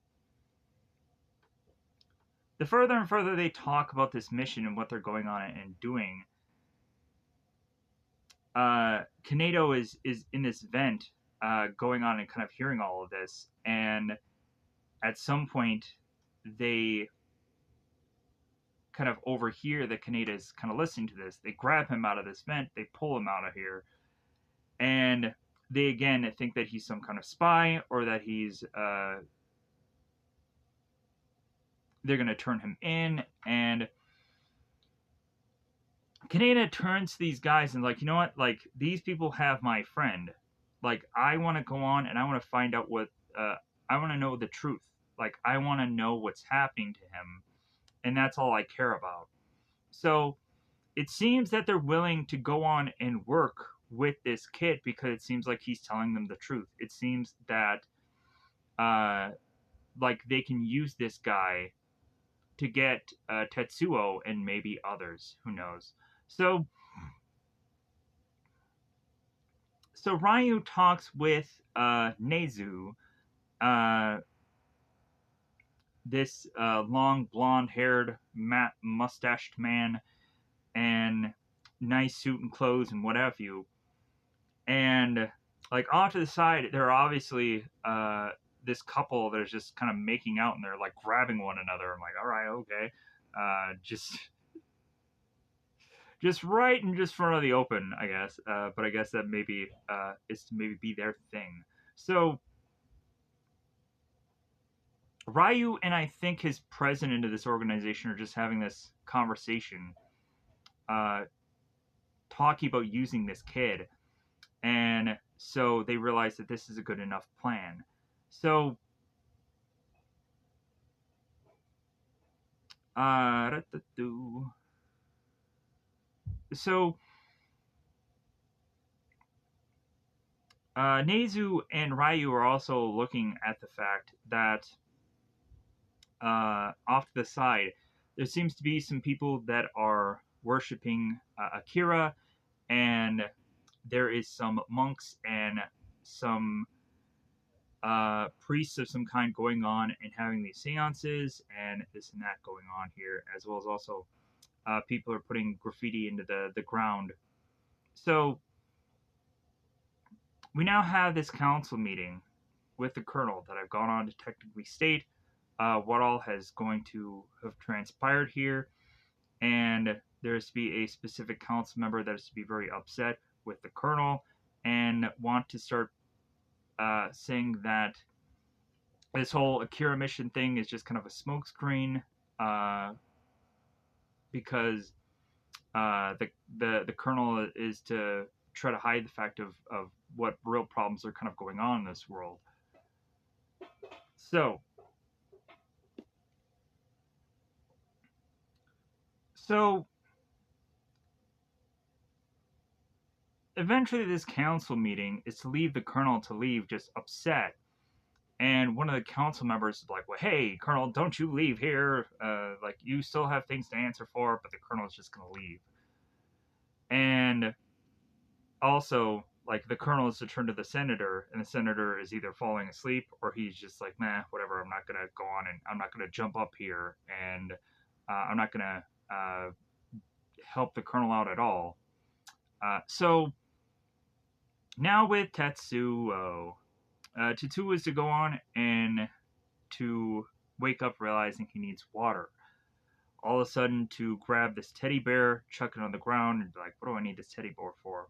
Also, after he takes this bit of water out of this cup, throws the cup onto the ground. The cup, bizarrely, is to be a glass cup. Don't get why, if these people are to see that Tetsuo is to be in some kind of dangerous position, why they give him a glass cup, but I guess that's neither here nor there. I guess it really doesn't matter. But if this guy is to be dangerous and he has a piece of glass at his disposal, it's just thinking in my own brain here. So the security of this facility goes on to have this cleaning crew come in, and they grant them access. And of course, this cleaning crew is to actually be Ryu and the resistance members, the Kaneda, the K, and a number of just faceless people. So Tetsuo is to go on and just have his brain just being very much agony, and then all of a sudden he starts to see a teddy bear, uh, a stuffed bunny, toy car make their way onto his bed. They end up coming at him within them being just kind of very small, minimal forms, and start to further and further get onto his pillow. Tetsuo is to go on and have these items, grab them in his hand, and then all of a sudden, when he opens it, they seem to all be gone. Tetsuo ends up kind of turning to his back because he is kind of on his back as he is sleeping, and he then realizes that there is to be this object that is to form into this big, huge, gigantic uh, teddy bear, it seems, and is to be crashing through the ceiling. We had at one point where Tetsuo was to be just so upset with his mind power that he used to break uh, the light that he had in his room. Now it seems that this teddy bear is bashing through the ceiling, and all of a sudden is to have this uh, this lizard-esh like hand that is to be scaring Tetsuo. So as further Tetsuo is to try to make his way away from this teddy bear, and all of a sudden this bunny larger than life appears. Tetsuo is to thrust his way from out of this room to then all of a sudden find that this wall start to collapse with all these Lego pieces. Tetsuo, as trying to get out of this room, is to notice that there's to be this uh, this car, toy car that ends up bursting, and milk comes from out of the car to then force Tetsuo back into this room, where he is to then kind of look at the white liquid and realize that it's milk. Why is it milk? So Tetsuo is to go on and be in such fear of these things, or to be just so upset at this point, that he is to want these things to stay away from him. And then all of a sudden, like the further and further, the teddy bear and the bunny are to all have seemingly milk all over them. And Tetsuo is to further and further be within this room, and we all of a sudden that we are to see from his perspective outside of his mind that he's actually back into the hospital's room, the medical room, and he is to kind of backpedal, and he is to accidentally fall on uh, the glass cup and cut his foot. Where all of a sudden it seems that the espers that have gone on to appear in front of him seem to have a problem with blood, and they are to start to one by one all start to vanish here. Because I guess maybe that's why the Esper had freaked out before. Number 26 had freaked out before when uh, and had all the glass collapse and everything just thrust down the way it did, was just because the espers just might have a problem with blood. So the espers one by one just all start to vanish, and there seems to just be a bunch of glass all around the room. So Tetsuo is to have blood upon his foot, and Tetsuo is to try and leave this area again. There seems to be some doctors and some soldiers that try and stop him, and Tetsuo kills all of them, thrusting them into the ground, where we start to see that every bit of this wall is just now all distorted by Tetsuo's power. So the cleaning crew, or the resistance members, are to make their way through these drains, and it's very ugly looking. This strange, unusual sewer system. And we all of a sudden have at a point where they're making their way through this, they all of a sudden are to be met by a security system. And so Ryu is like, well, hey, they must have, one of the resistance members is like, well, hey, they must have beefed up the security right now, like something is going on. So they realize that they've been spotted. They one by one start whipping out these guns, and come to find out there is this uh, there is this kind of Air Force pilot guy who is on this just kind of flying, um, flying. It looks like a snowmobile looking thing that has this kind of minigun on the front of it that is just kind of spinning around and shooting these bullets. and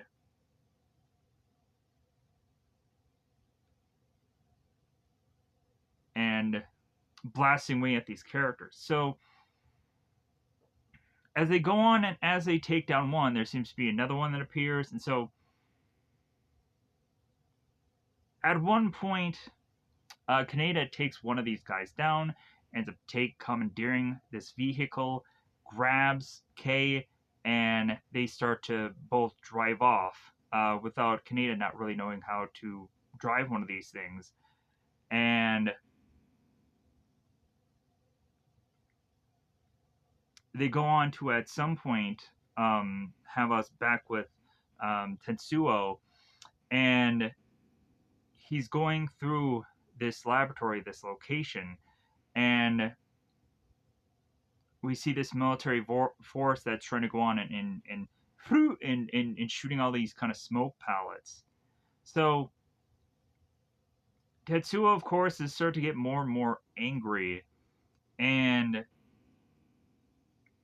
is to start to kind of wreak havoc on the environment that he's around, crushing aspects of it, and then crushing some of the soldiers. And now the soldiers or the militia or whatever are to start to go on and be like, hey man, like this guy is starting to kill people. We should actually just retaliate. Like this guy cannot get any further of where he's actually going. So like we need to stop him here. So we need to go on. We actually need to use bullets against him. We need to shoot him now, uh, because he can't go any further. Because Tetsuo is trying to make it to the Espers to try and talk to them and try to figure out where Akira is by talking to them, and he will figure it out because he will get into their minds and he will realize that Akira is at the Olympic Stadium. So Kira goes, or Tetsuo goes on to make his way to the Espers, as he is to still go on and at some point see them as either the car or the teddy bear or the stuffed bunny and which have you. But then eventually he then goes on to see them as their seemingly normal forms, the regular Espers. And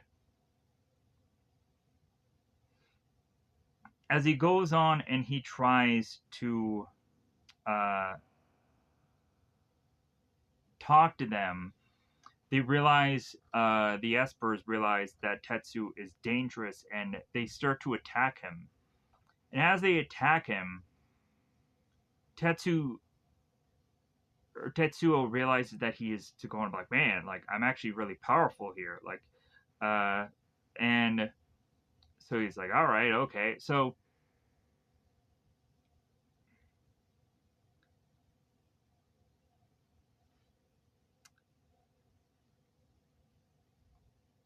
two of the Espers go on to find the female one, and it seems that the female is to just kind of be kind of in her bed, and she has this kind of bullet casing around her, bulletproof glass around her, and so Tetsuo makes his way to the Espers and starts to talk to them. It's like, well, hey, all I need to know is where Akira is, and the further and further that they start to talk, Tetsuo figures out the answer. That he realizes that, okay, I need to just go to the stadium and I'll find him there. So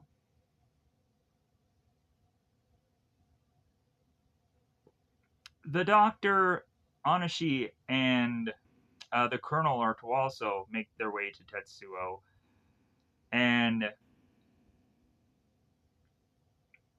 we also come to find um, that Kaneda and Kei will make their way there after going through this freight elevator and finding their way through these soldiers, as Kay was told where to go by one of the Espers, by the female Esper. So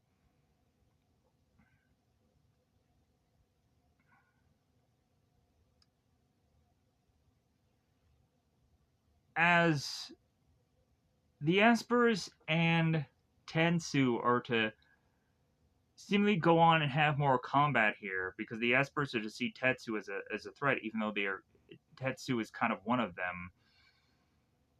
But Tetsu is to go on and be like, well, hey, like if you guys are gonna go on and if you're gonna try to hurt me, I'm gonna do the same thing to you. So because Tetsu wants to have answers and he will go on and kill people to get them. So and that's the danger that the Espers are worried about. So further and further Tetsu and the Espers are to fight here, the more carnage they are to cause around them, the more that these big, huge castles are to all fall, that soldiers would be killed in the process, and uh, that then leads uh, the Espers as well as a number of people like, hey, we need to go on, we need to get out of here, we need to escape because uh, like there's just a bunch of just carnage that is going to go on here. So Tetsuo goes on and finally meets up with Kaneda, and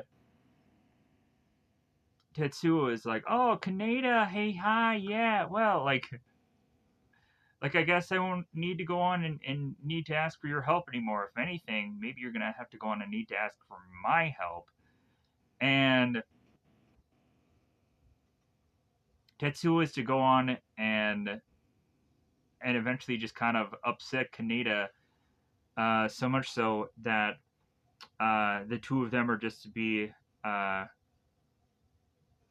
kind of more and more just kind of getting to the a point of being upset with one another, angry with one another, so on and so forth. So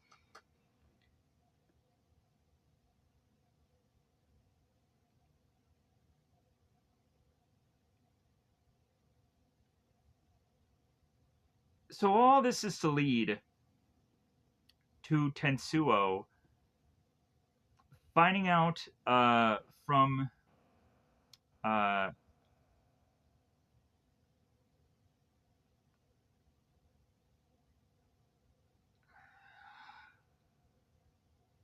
uh, Kyoko where Akira is, and then he starts to glow, and then he is to fly out of that the place and make his way to the stadium.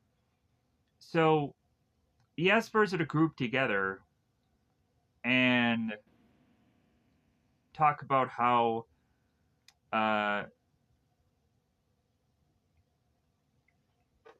uh, Tetsuo is to go on and be so much more powerful now, and how he's to even go on and fly away at this point. And the doctor is to even be so surprised about how Tetsuo has kind of developed so much in just a short amount of time. So Kei is to go on and to look at Kanito and trying to just kind of get him up and try to get him going here because they have to go after Tenutsu or Tetsuo. And so Kei is to go on and look at Kyoko and eventually have Kei realize like, well, hey, like you were the one that had talked to me before. You were the one that told me where to go. So the colonel is to go off and realize what his next mission is to try and stop uh, Tetsuo. And at this point, the colonel is like, well, hey, like we're the only law that really matters here. We're the only law that really exists. And no one is going to go in and stop us here. Not even the council is going to stop us. And we really very much understand that by this this agent that is to just appear here and is to go on and tell the colonel that he is under arrest.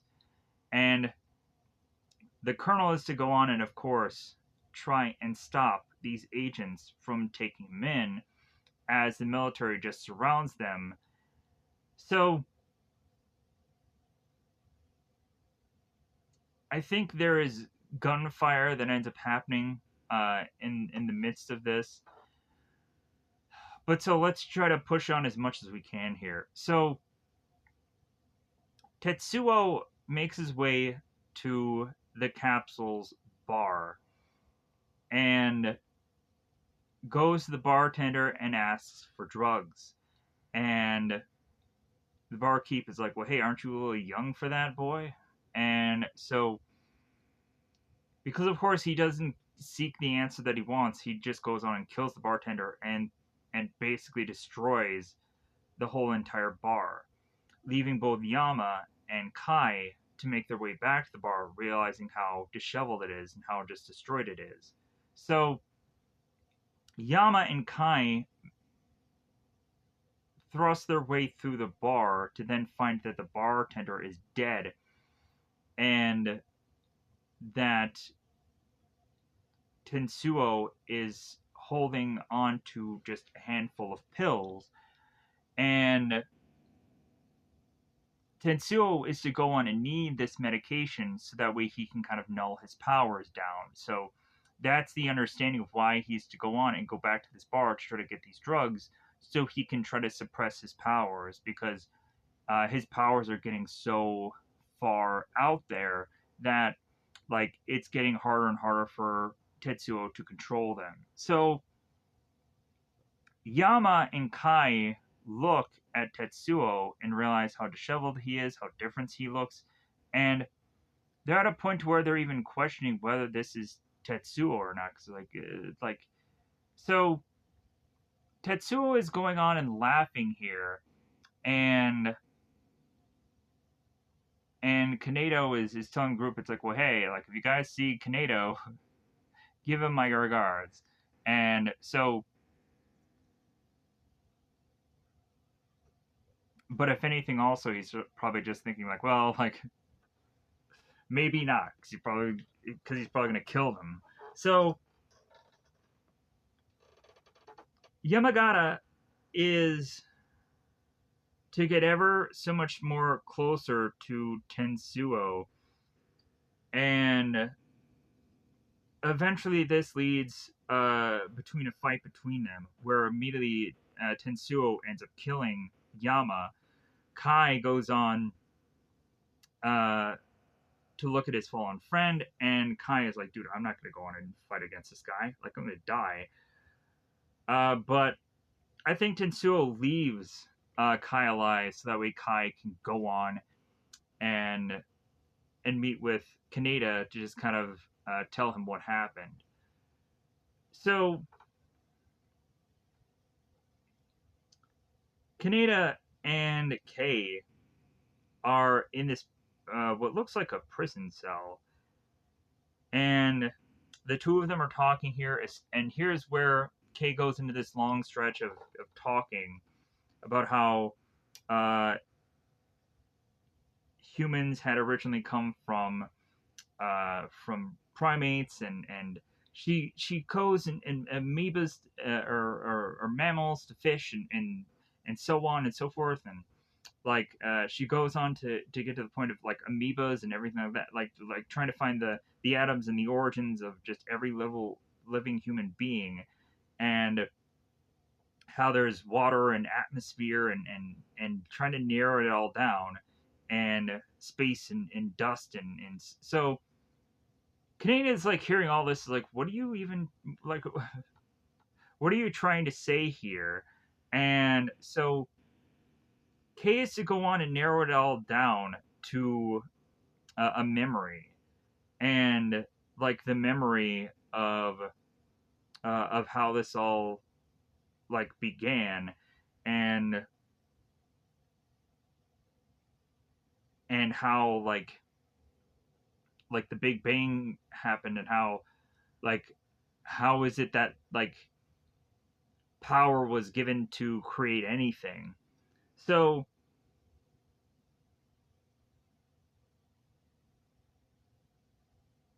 but also the fact that amoebas don't exactly go on and build houses and bridges either. So, but the further and further that Kay is actually speaking here, it's actually just, again, Kayoko that is just kind of speaking through her and trying to figure out the answer. And so,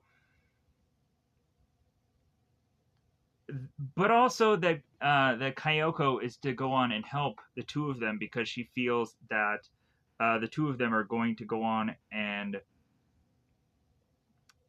definitely be a helping factor to sway Tetsuo and being kind of like the final battles of everything that happens later on in this film. Whew! 2 hours and 10 minutes, and I know that this movie was 2 hours long. I'm going to try to wrap this up as quickly as I can. So, the door of their prison unlocks. The two of them escape from out of this prison, and they make their way to try and escaping from out of this facility. So, to kind of rush through a lot of this stuff here, uh, well, both Kaneda and Kei make their way through this part of town really on foot. We have Kai that luckily bumps into them and is to go on and tell them about Yamagato or Yamagata and that they had bumped into Tetsuo and he seemed like a completely different person and that Tetsuo had gone on and killed Yama and so Kai is to go on and tell uh, Kan- Kanata here that it's like, well, hey, he still wants your bike. And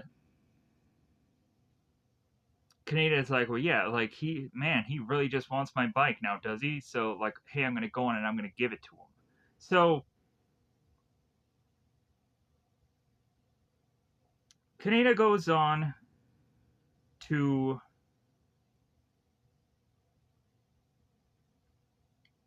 see Kay. And Kay is going on and seeing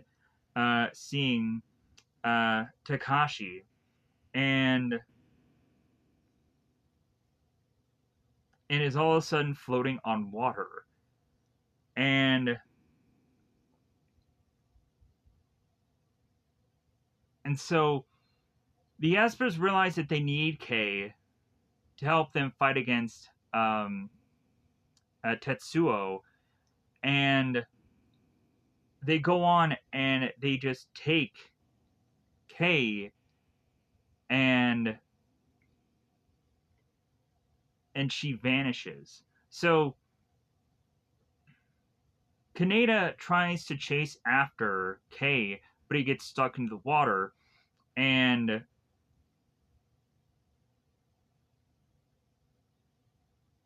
so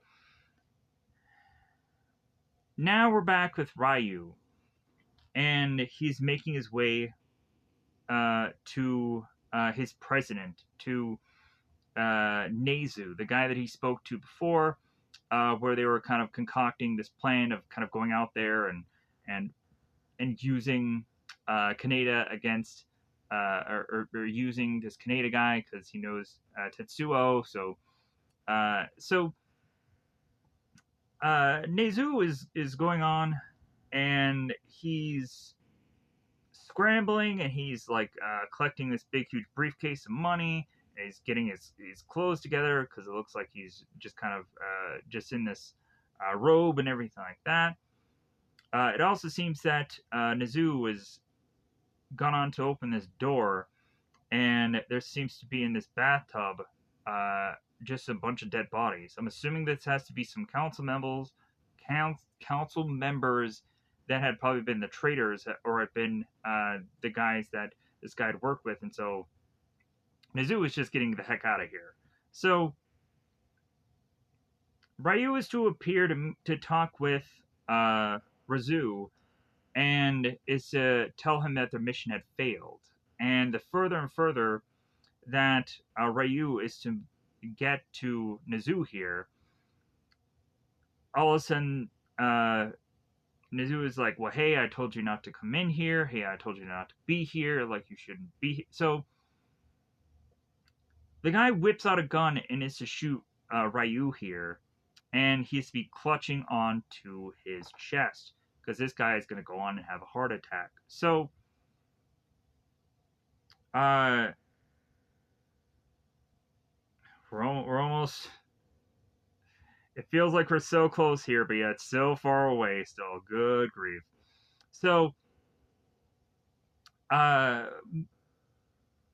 in this batch of town, we all of a sudden have the military who's in this tank, and they end up getting informed that something is coming their way down a certain part of the city, and there's a real hustle and bustle of traffic and military. They're kind of going on and kind of barricading this part of the road.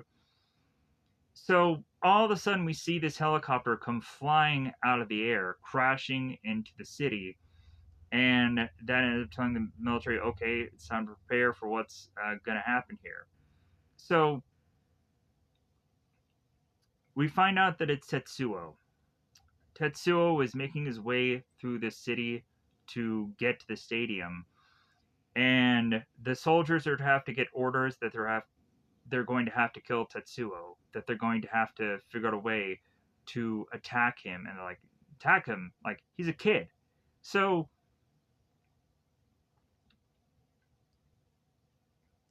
Tetsuo is to go on and see this building that is to, of course, have this big, huge broken window in it. And he notices this red sash, this red bit of cloth. So he rips it off of this, whatever the sheet is, and he wraps it around him to make him look like a Superman, to make him look like, if anything, just this threat. Even so much more so than he ever was to have actually been looking like, honestly. But for how this guy's just uh, but it's a lot of just symbolism here. So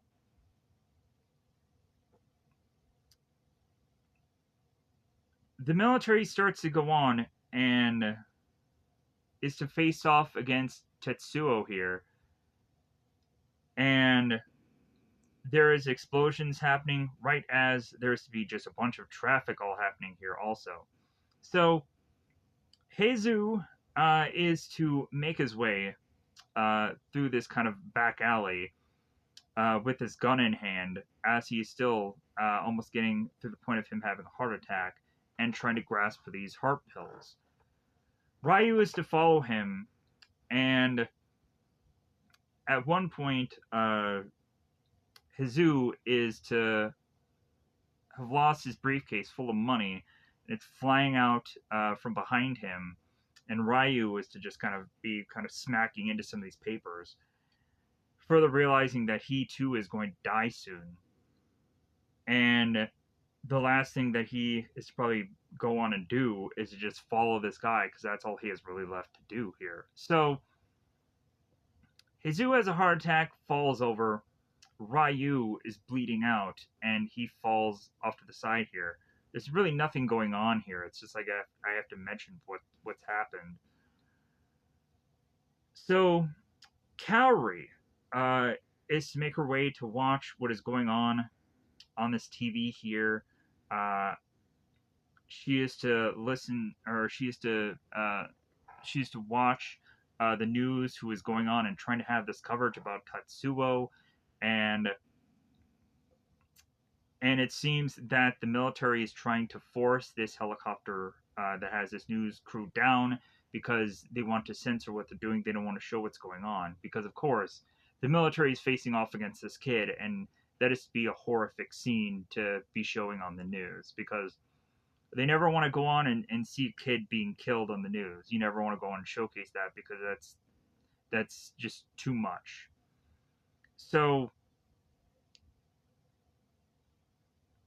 back at Kaneda, Kaneda is to have his seemingly bike uh, unwrapped by this tarp, and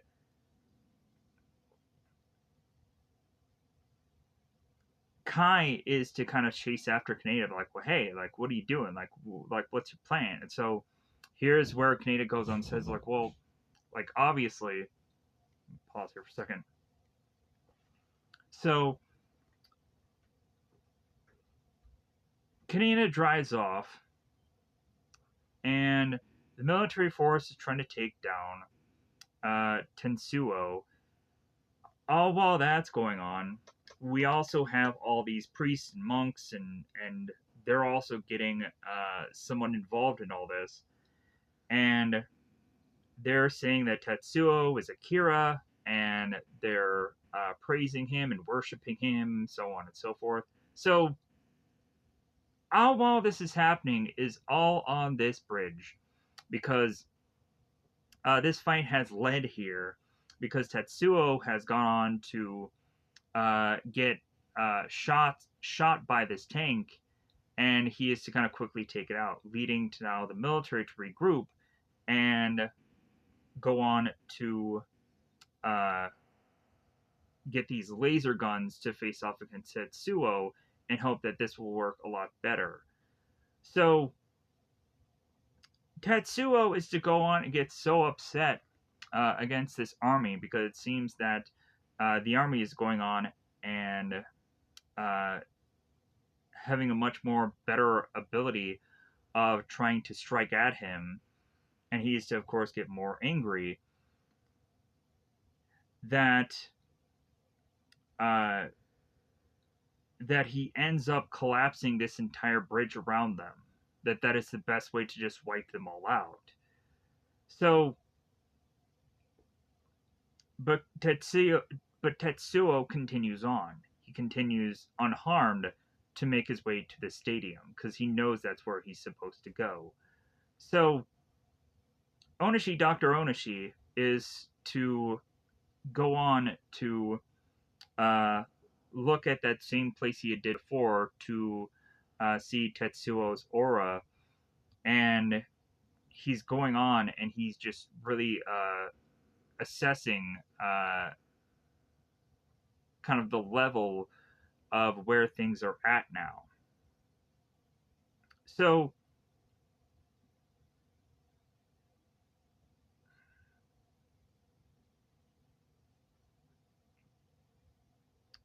Tetsuo makes his way to the Olympic Stadium, or the stadium, goes on to find his way through that elevator of which that the other men had gone on to make it before in their Arctic gear, but it seems that Tetsuo doesn't need Arctic gear.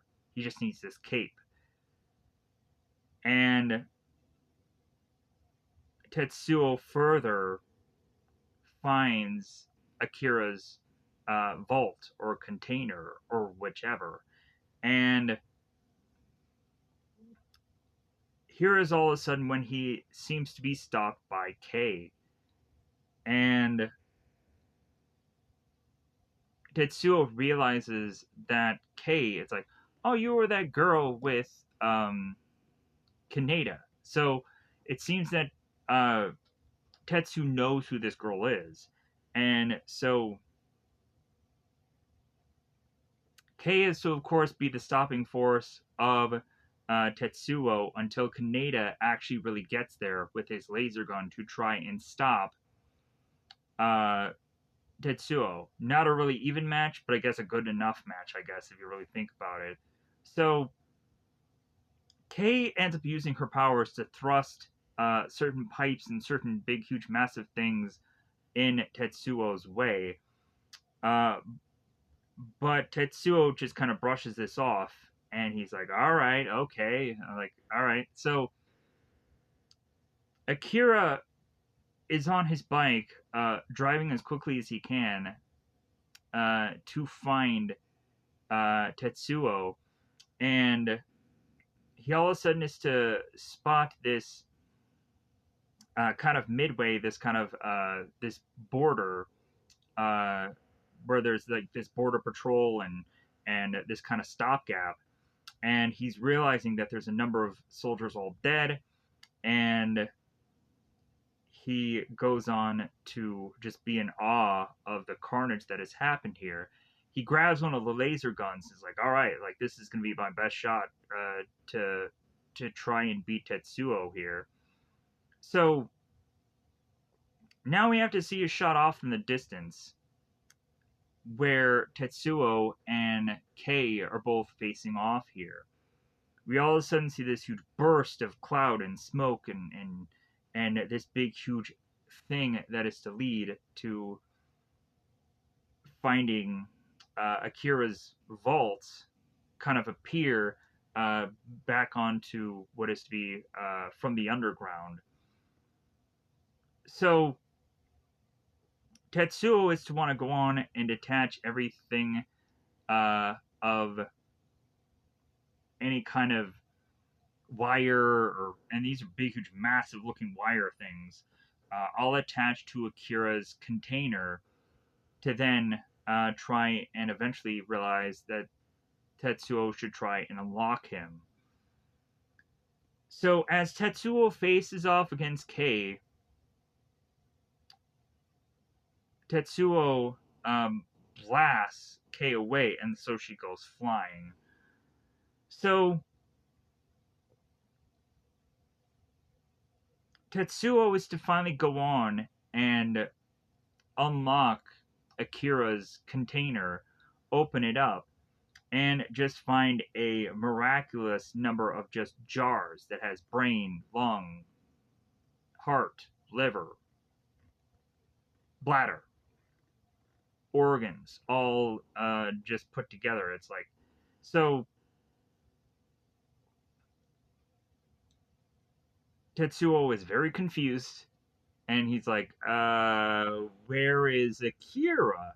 And the colonel's like, aha, so you finally unsolved the mystery, but like you thought that Akira would go on and actually be like an actual you would be wrong.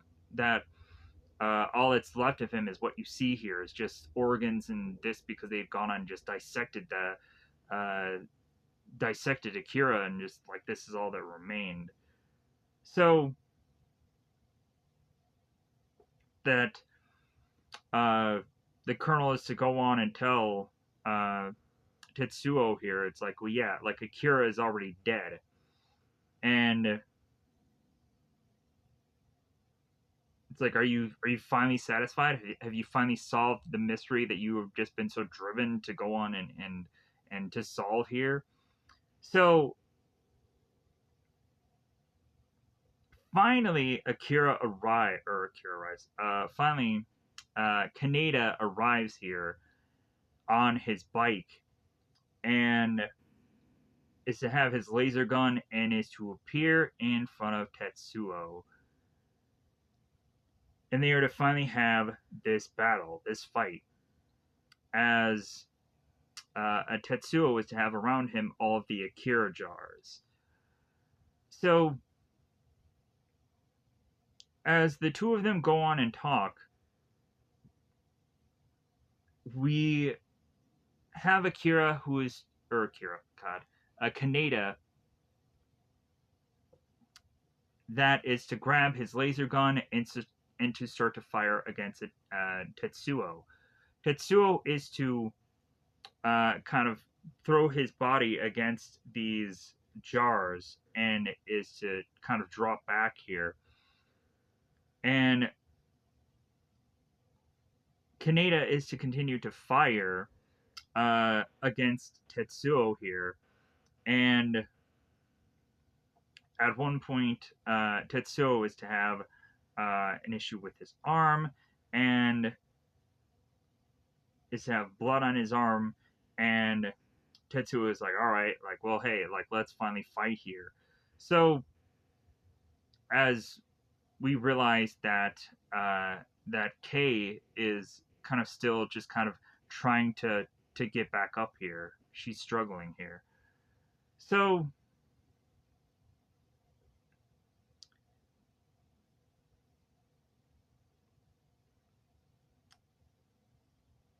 Kaneda eventually realizes that his laser gun is eventually going to run out of juice. That at some point he has a very low battery on this laser gun. So he realizes that now he's completely outmatched with Tetsuo. So he thrusts his gun down in anger. He's like, "Well, hey, no fair." Like, so Tetsuo ends up bringing up the fact. It's like, "Well, hey, feeling frustrated, uh, Kaneda?" It's like, so Tetsuo was to kind of bring up his whole entire life about how he was so much smaller and so much more weaker than Kaneda, and now the tides have just kind of turned here. So the colonel had gone on and turned to his military and had told him, like, well, hey, let's go on and let's use the Sol. Come to find out, there is to be this satellite from the sky that goes on and blasts this beam. And I don't know really how effective this satellite beam is, but uh, like, I guess it goes on and does some kind of impact. Not quite sure exactly what that is, but so there is all of a sudden this satellite blast that goes into the ground of Tetsuo and starts to blast. And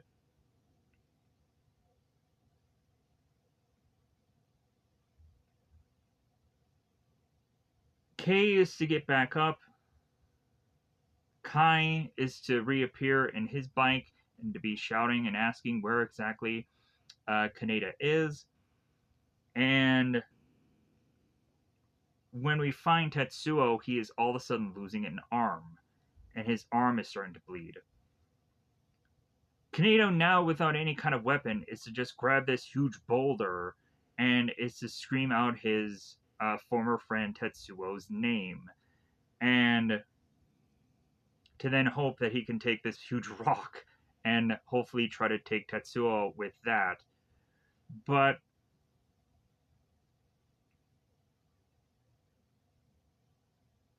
we again have to go on and realize that the satellite is going to go on and do yet another blast here, which is going to cause so much havoc, which then leads Kaneda with him needing to jump out of the way of this rock flying at him, and that Tetsuo is to go on and not end up facing off against Kaneda. Instead, he's going to go and try to find this satellite in space where somehow he can be able to still breathe and still hold on to his arm. And Tetsuo destroys this satellite and destroys the Sol, which thrusts pieces of this kind of satellite or this space object back down to Earth's surface. Because what Tetsuo does, is he takes this thing and he forces it back into Earth's atmosphere, so it starts to break up and starts to destroy itself. And then further, we start to see like the meteor pieces of it kind of falling to the sky. So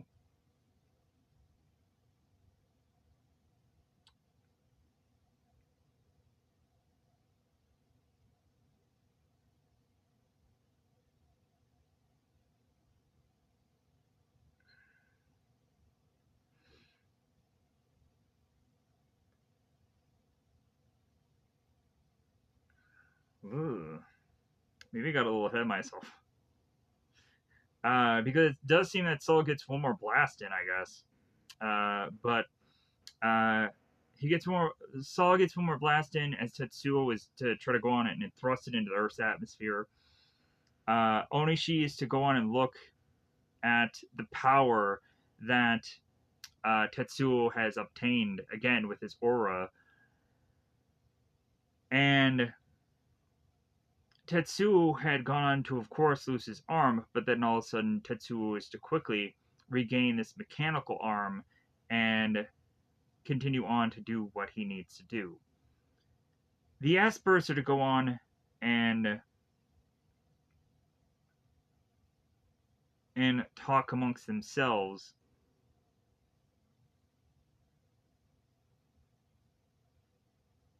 and the Colonel is to go on and be talking to the doctor, and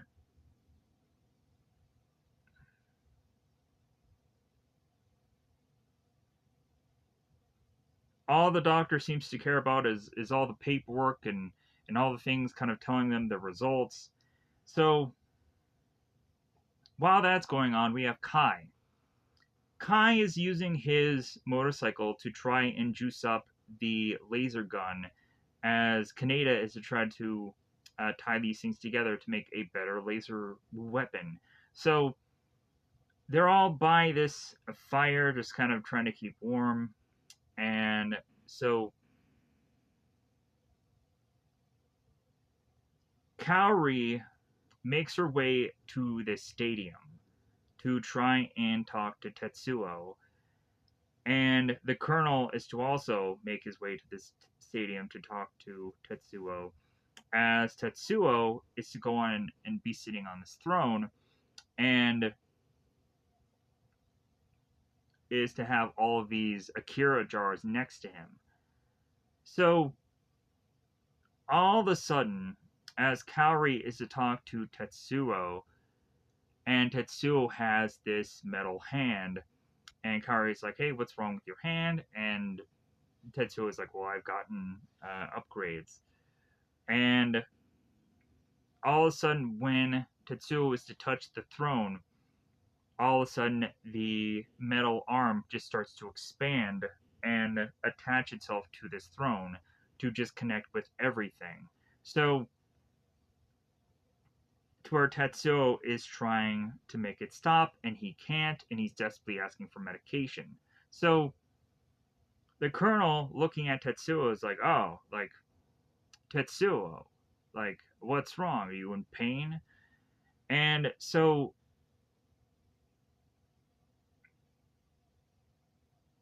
Tetsuo is in desperation, like, "Well, yeah, I definitely need to go back to the laboratory to get more medication so I can just kind of numb down this power and numb down this pain." And so the Colonel is like, "All right, okay, like, well, like, did you hear that, doctor?" So the Colonel goes on and explains to Kaori about how uh, Tetsuo needs to go on and get proper treatment and proper medication, and so that way his power doesn't continue to go off the rails and get to an uncontrollable level, to the point where if Tetsuo kind of just continues uh, to expand his power uncontrollably the way it was, or way it is, that he will probably die. So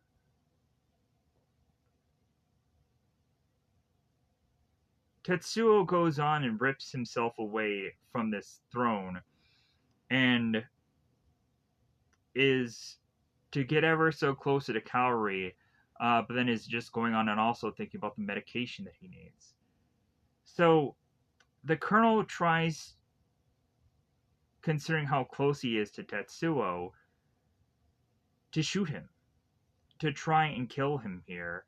And Tetsuo falls to the ground, and all of a sudden, Tetsuo's metal hand starts to have metal skin, any number of things just kind of smashed within it, and just like we don't quite understand exactly what this mush is. So, considering how Tetsuo and the Colonel are to be just here, and the Colonel is to try to go on and figure out a way to do Tetsuo in, Tetsuo is to wrap his now just manipulated arm into smothering the Colonel here and killing him. And then Kaneda is to use its laser weapon to shoot what, of course, is Tetsuo's arm. And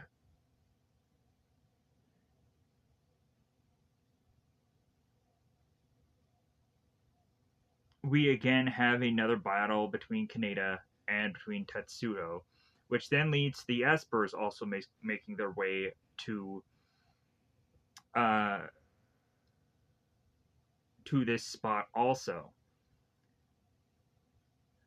So here's again where Tetsuo's power starts to get off of the rails here, and his body just starts to continue to expand to such a level that he is just becoming this huge, big, massive blob, which all of a sudden is to grab for Kaori and Kaneda and start to consume it within what is to be supposedly Tatsuo's blob of a body. And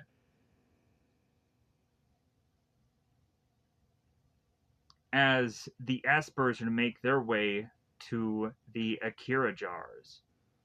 So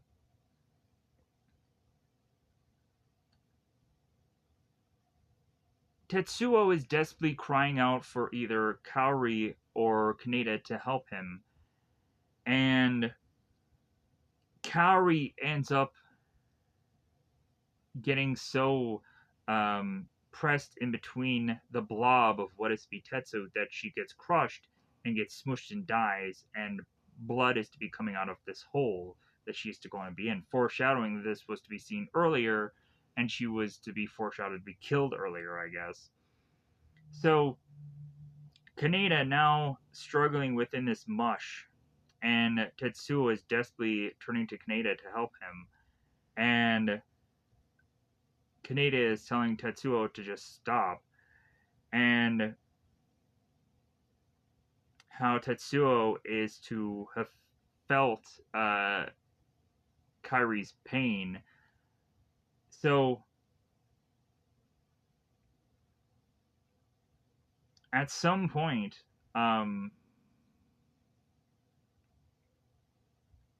Kaneda ends up getting out of Tetsuo's blob, uh, and because Tetsuo's body is starting to burst, it's starting to break, and so Kaneda sneaks out. The Colonel is to go on and is to use its gun against the blob to then get grabbed by it and then be consumed by it. And so finally, as the Espers are to look at the jars all of a sudden all break, they all crash. Akira then appears, and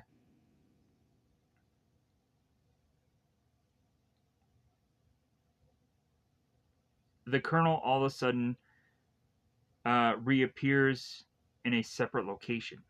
We assumed that he was going to get grabbed by the blob and killed, but he is to have been appeared in another place, a tunnel, and so uh, Cleoko is to tell the Colonel, "Hey, get under this tunnel, you'll be safe." And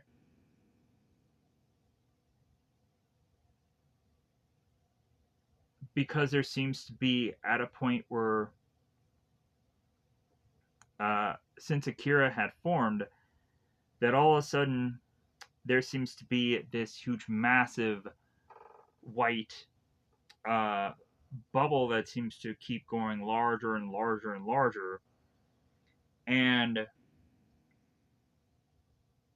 things are to start to get consumed within it. Uh, Tetsuo is to start to get consumed in it, and Kaneda is to be grabbed by Tetsuo, and both Kaneda and Tetsuo are to be consumed within this white bubble. One of the Espers, number 26, is to turn to the other ones and is to state that he's to go in after Kaneda, and the two other espers are to look at him and be like, well, like, why are you going in there? Like, you know that if you go in, you can't come back. And so he decides to go in anyways. And so they realize, like, well, hey, we'll go in after him because we know that we have to go on and do this together. The three of us are much stronger together than separate. So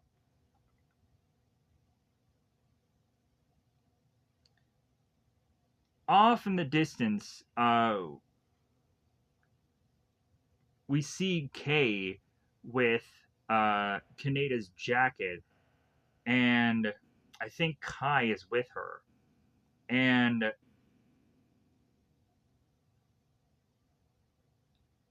she is just kind of off in the distance, seemingly being safe.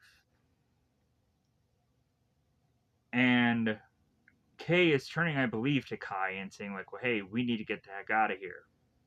As a number of things are just kind of being destroyed here. So we then see Tetsu in a flashback of the past where Tetsu and Kaneda are kind of both riding these motorcycles together, and they're both at this orphanage together, and Kaneda is now in this just white light bubble where he is going on and he is kind of seeing this flashbacks of Tetsuo, as well as also just kind of seeing this big huge building in this white bubble that he's inside of.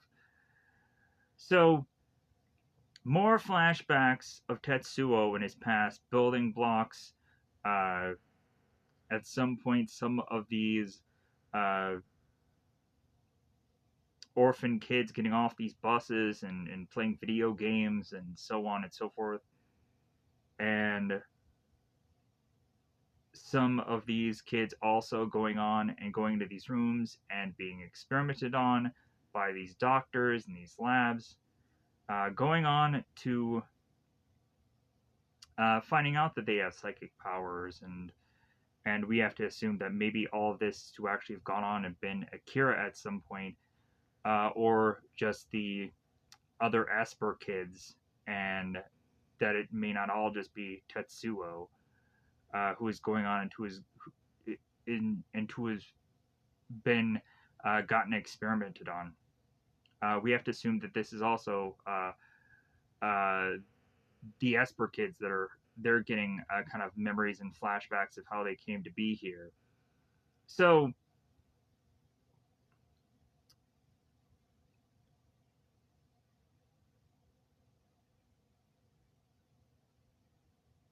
more flashbacks of Kaneda and Tetsuo. Uh, they're at this water fountain. They have these action figures. Good God, is this ever going to end? I hope it does soon. So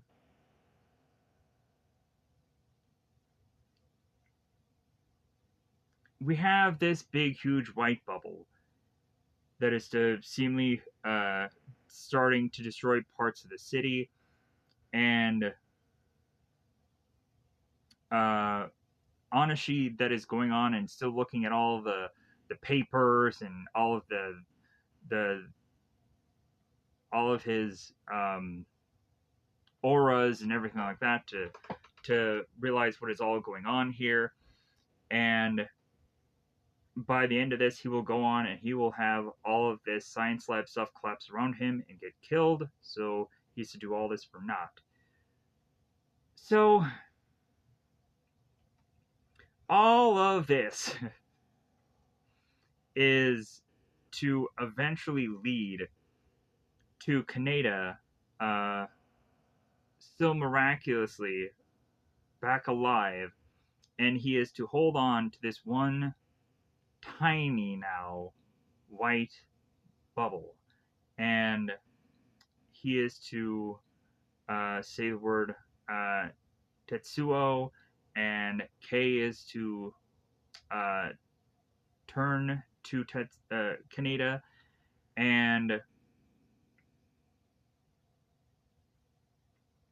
so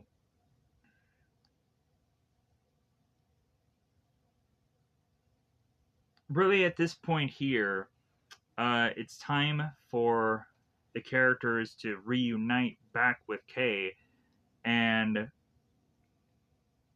to have Kaneda go on and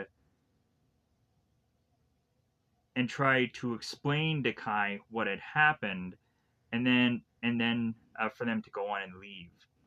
So they drive off on their cycles as the colonel, it seems, is to go on and to be looking out, and we then go on to kind of in the sky uh, have like this white star or flash of light that is to go on and of course be Tetsuo, and the movie ends. Thank God.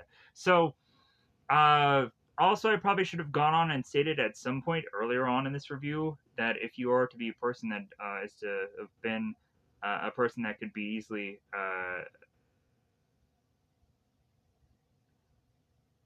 a person that gets kind of from strobe lighting gets seizures, I probably should have gone on and stated that, but I completely forgot about that part. I'm going to try and get the heck out of here because this is almost 3 hours and I've spent an hour over what I probably should have. So I'm going to get the heck out of here. Goodbye, everybody. Goodbye, everybody. Thank you for going on and listening to this, watching this, whatever. And to just go on and say, man, like the further and further I get in this movie, the more I just wanted to just like let it end, let it end. Good God. Um, because it was like getting harder and harder to try to figure out how all of this from my mind was to just go on and play out, just because it's like good God, like 2 hours of movie like is to just be like, okay, like I definitely know what's going on in the early parts of this film and I can kind of really dissect it, but like eventually the further and further the review goes, like it just kind of gets really annoying how, like, especially in this movie, how I really didn't have much um to really just kind of help me, like either subtitles or notes that I took or anything, to really understand how I can best like just try and uh, get to this review faster. I think that's the one downside of kind of what I've been doing lately is I've like the way I've been approaching how I'm just doing these reviews. Like there probably is a way quicker way to do it, and it's probably ways that I've done it before, and I've done notes before of what happens throughout the film, and I think that goes on and makes the review go a lot quicker. Whereas these kind of reviews and the way I'm going about it, just kind of having like cliff note things and just kind of pictures to just kind of pictures and subtitles and whatever to just kind of help me through the review, like goes on and makes for a way longer review than I meant for it to be. And then also, like, a lot of these things that I'm reviewing are so effing complex and complicated that, like, that's what takes these things so effing long to just talk about all of them. And I wish I can go on and just get one simple effing thing that I don't have to take 3 or 4 hours to do one review. But uh, maybe one day.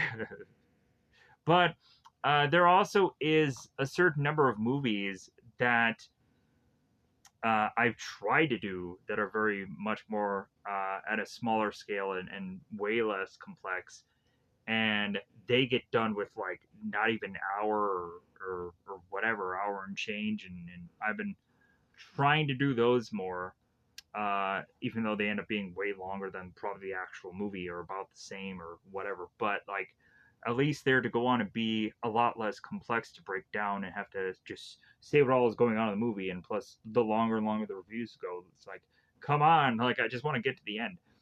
Uh, but we're at the end here. I'm gonna get out of here so this stays at least under 3 hours.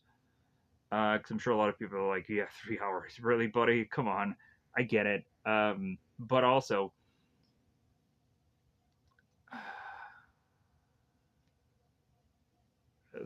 just putting out another piece of content at this point.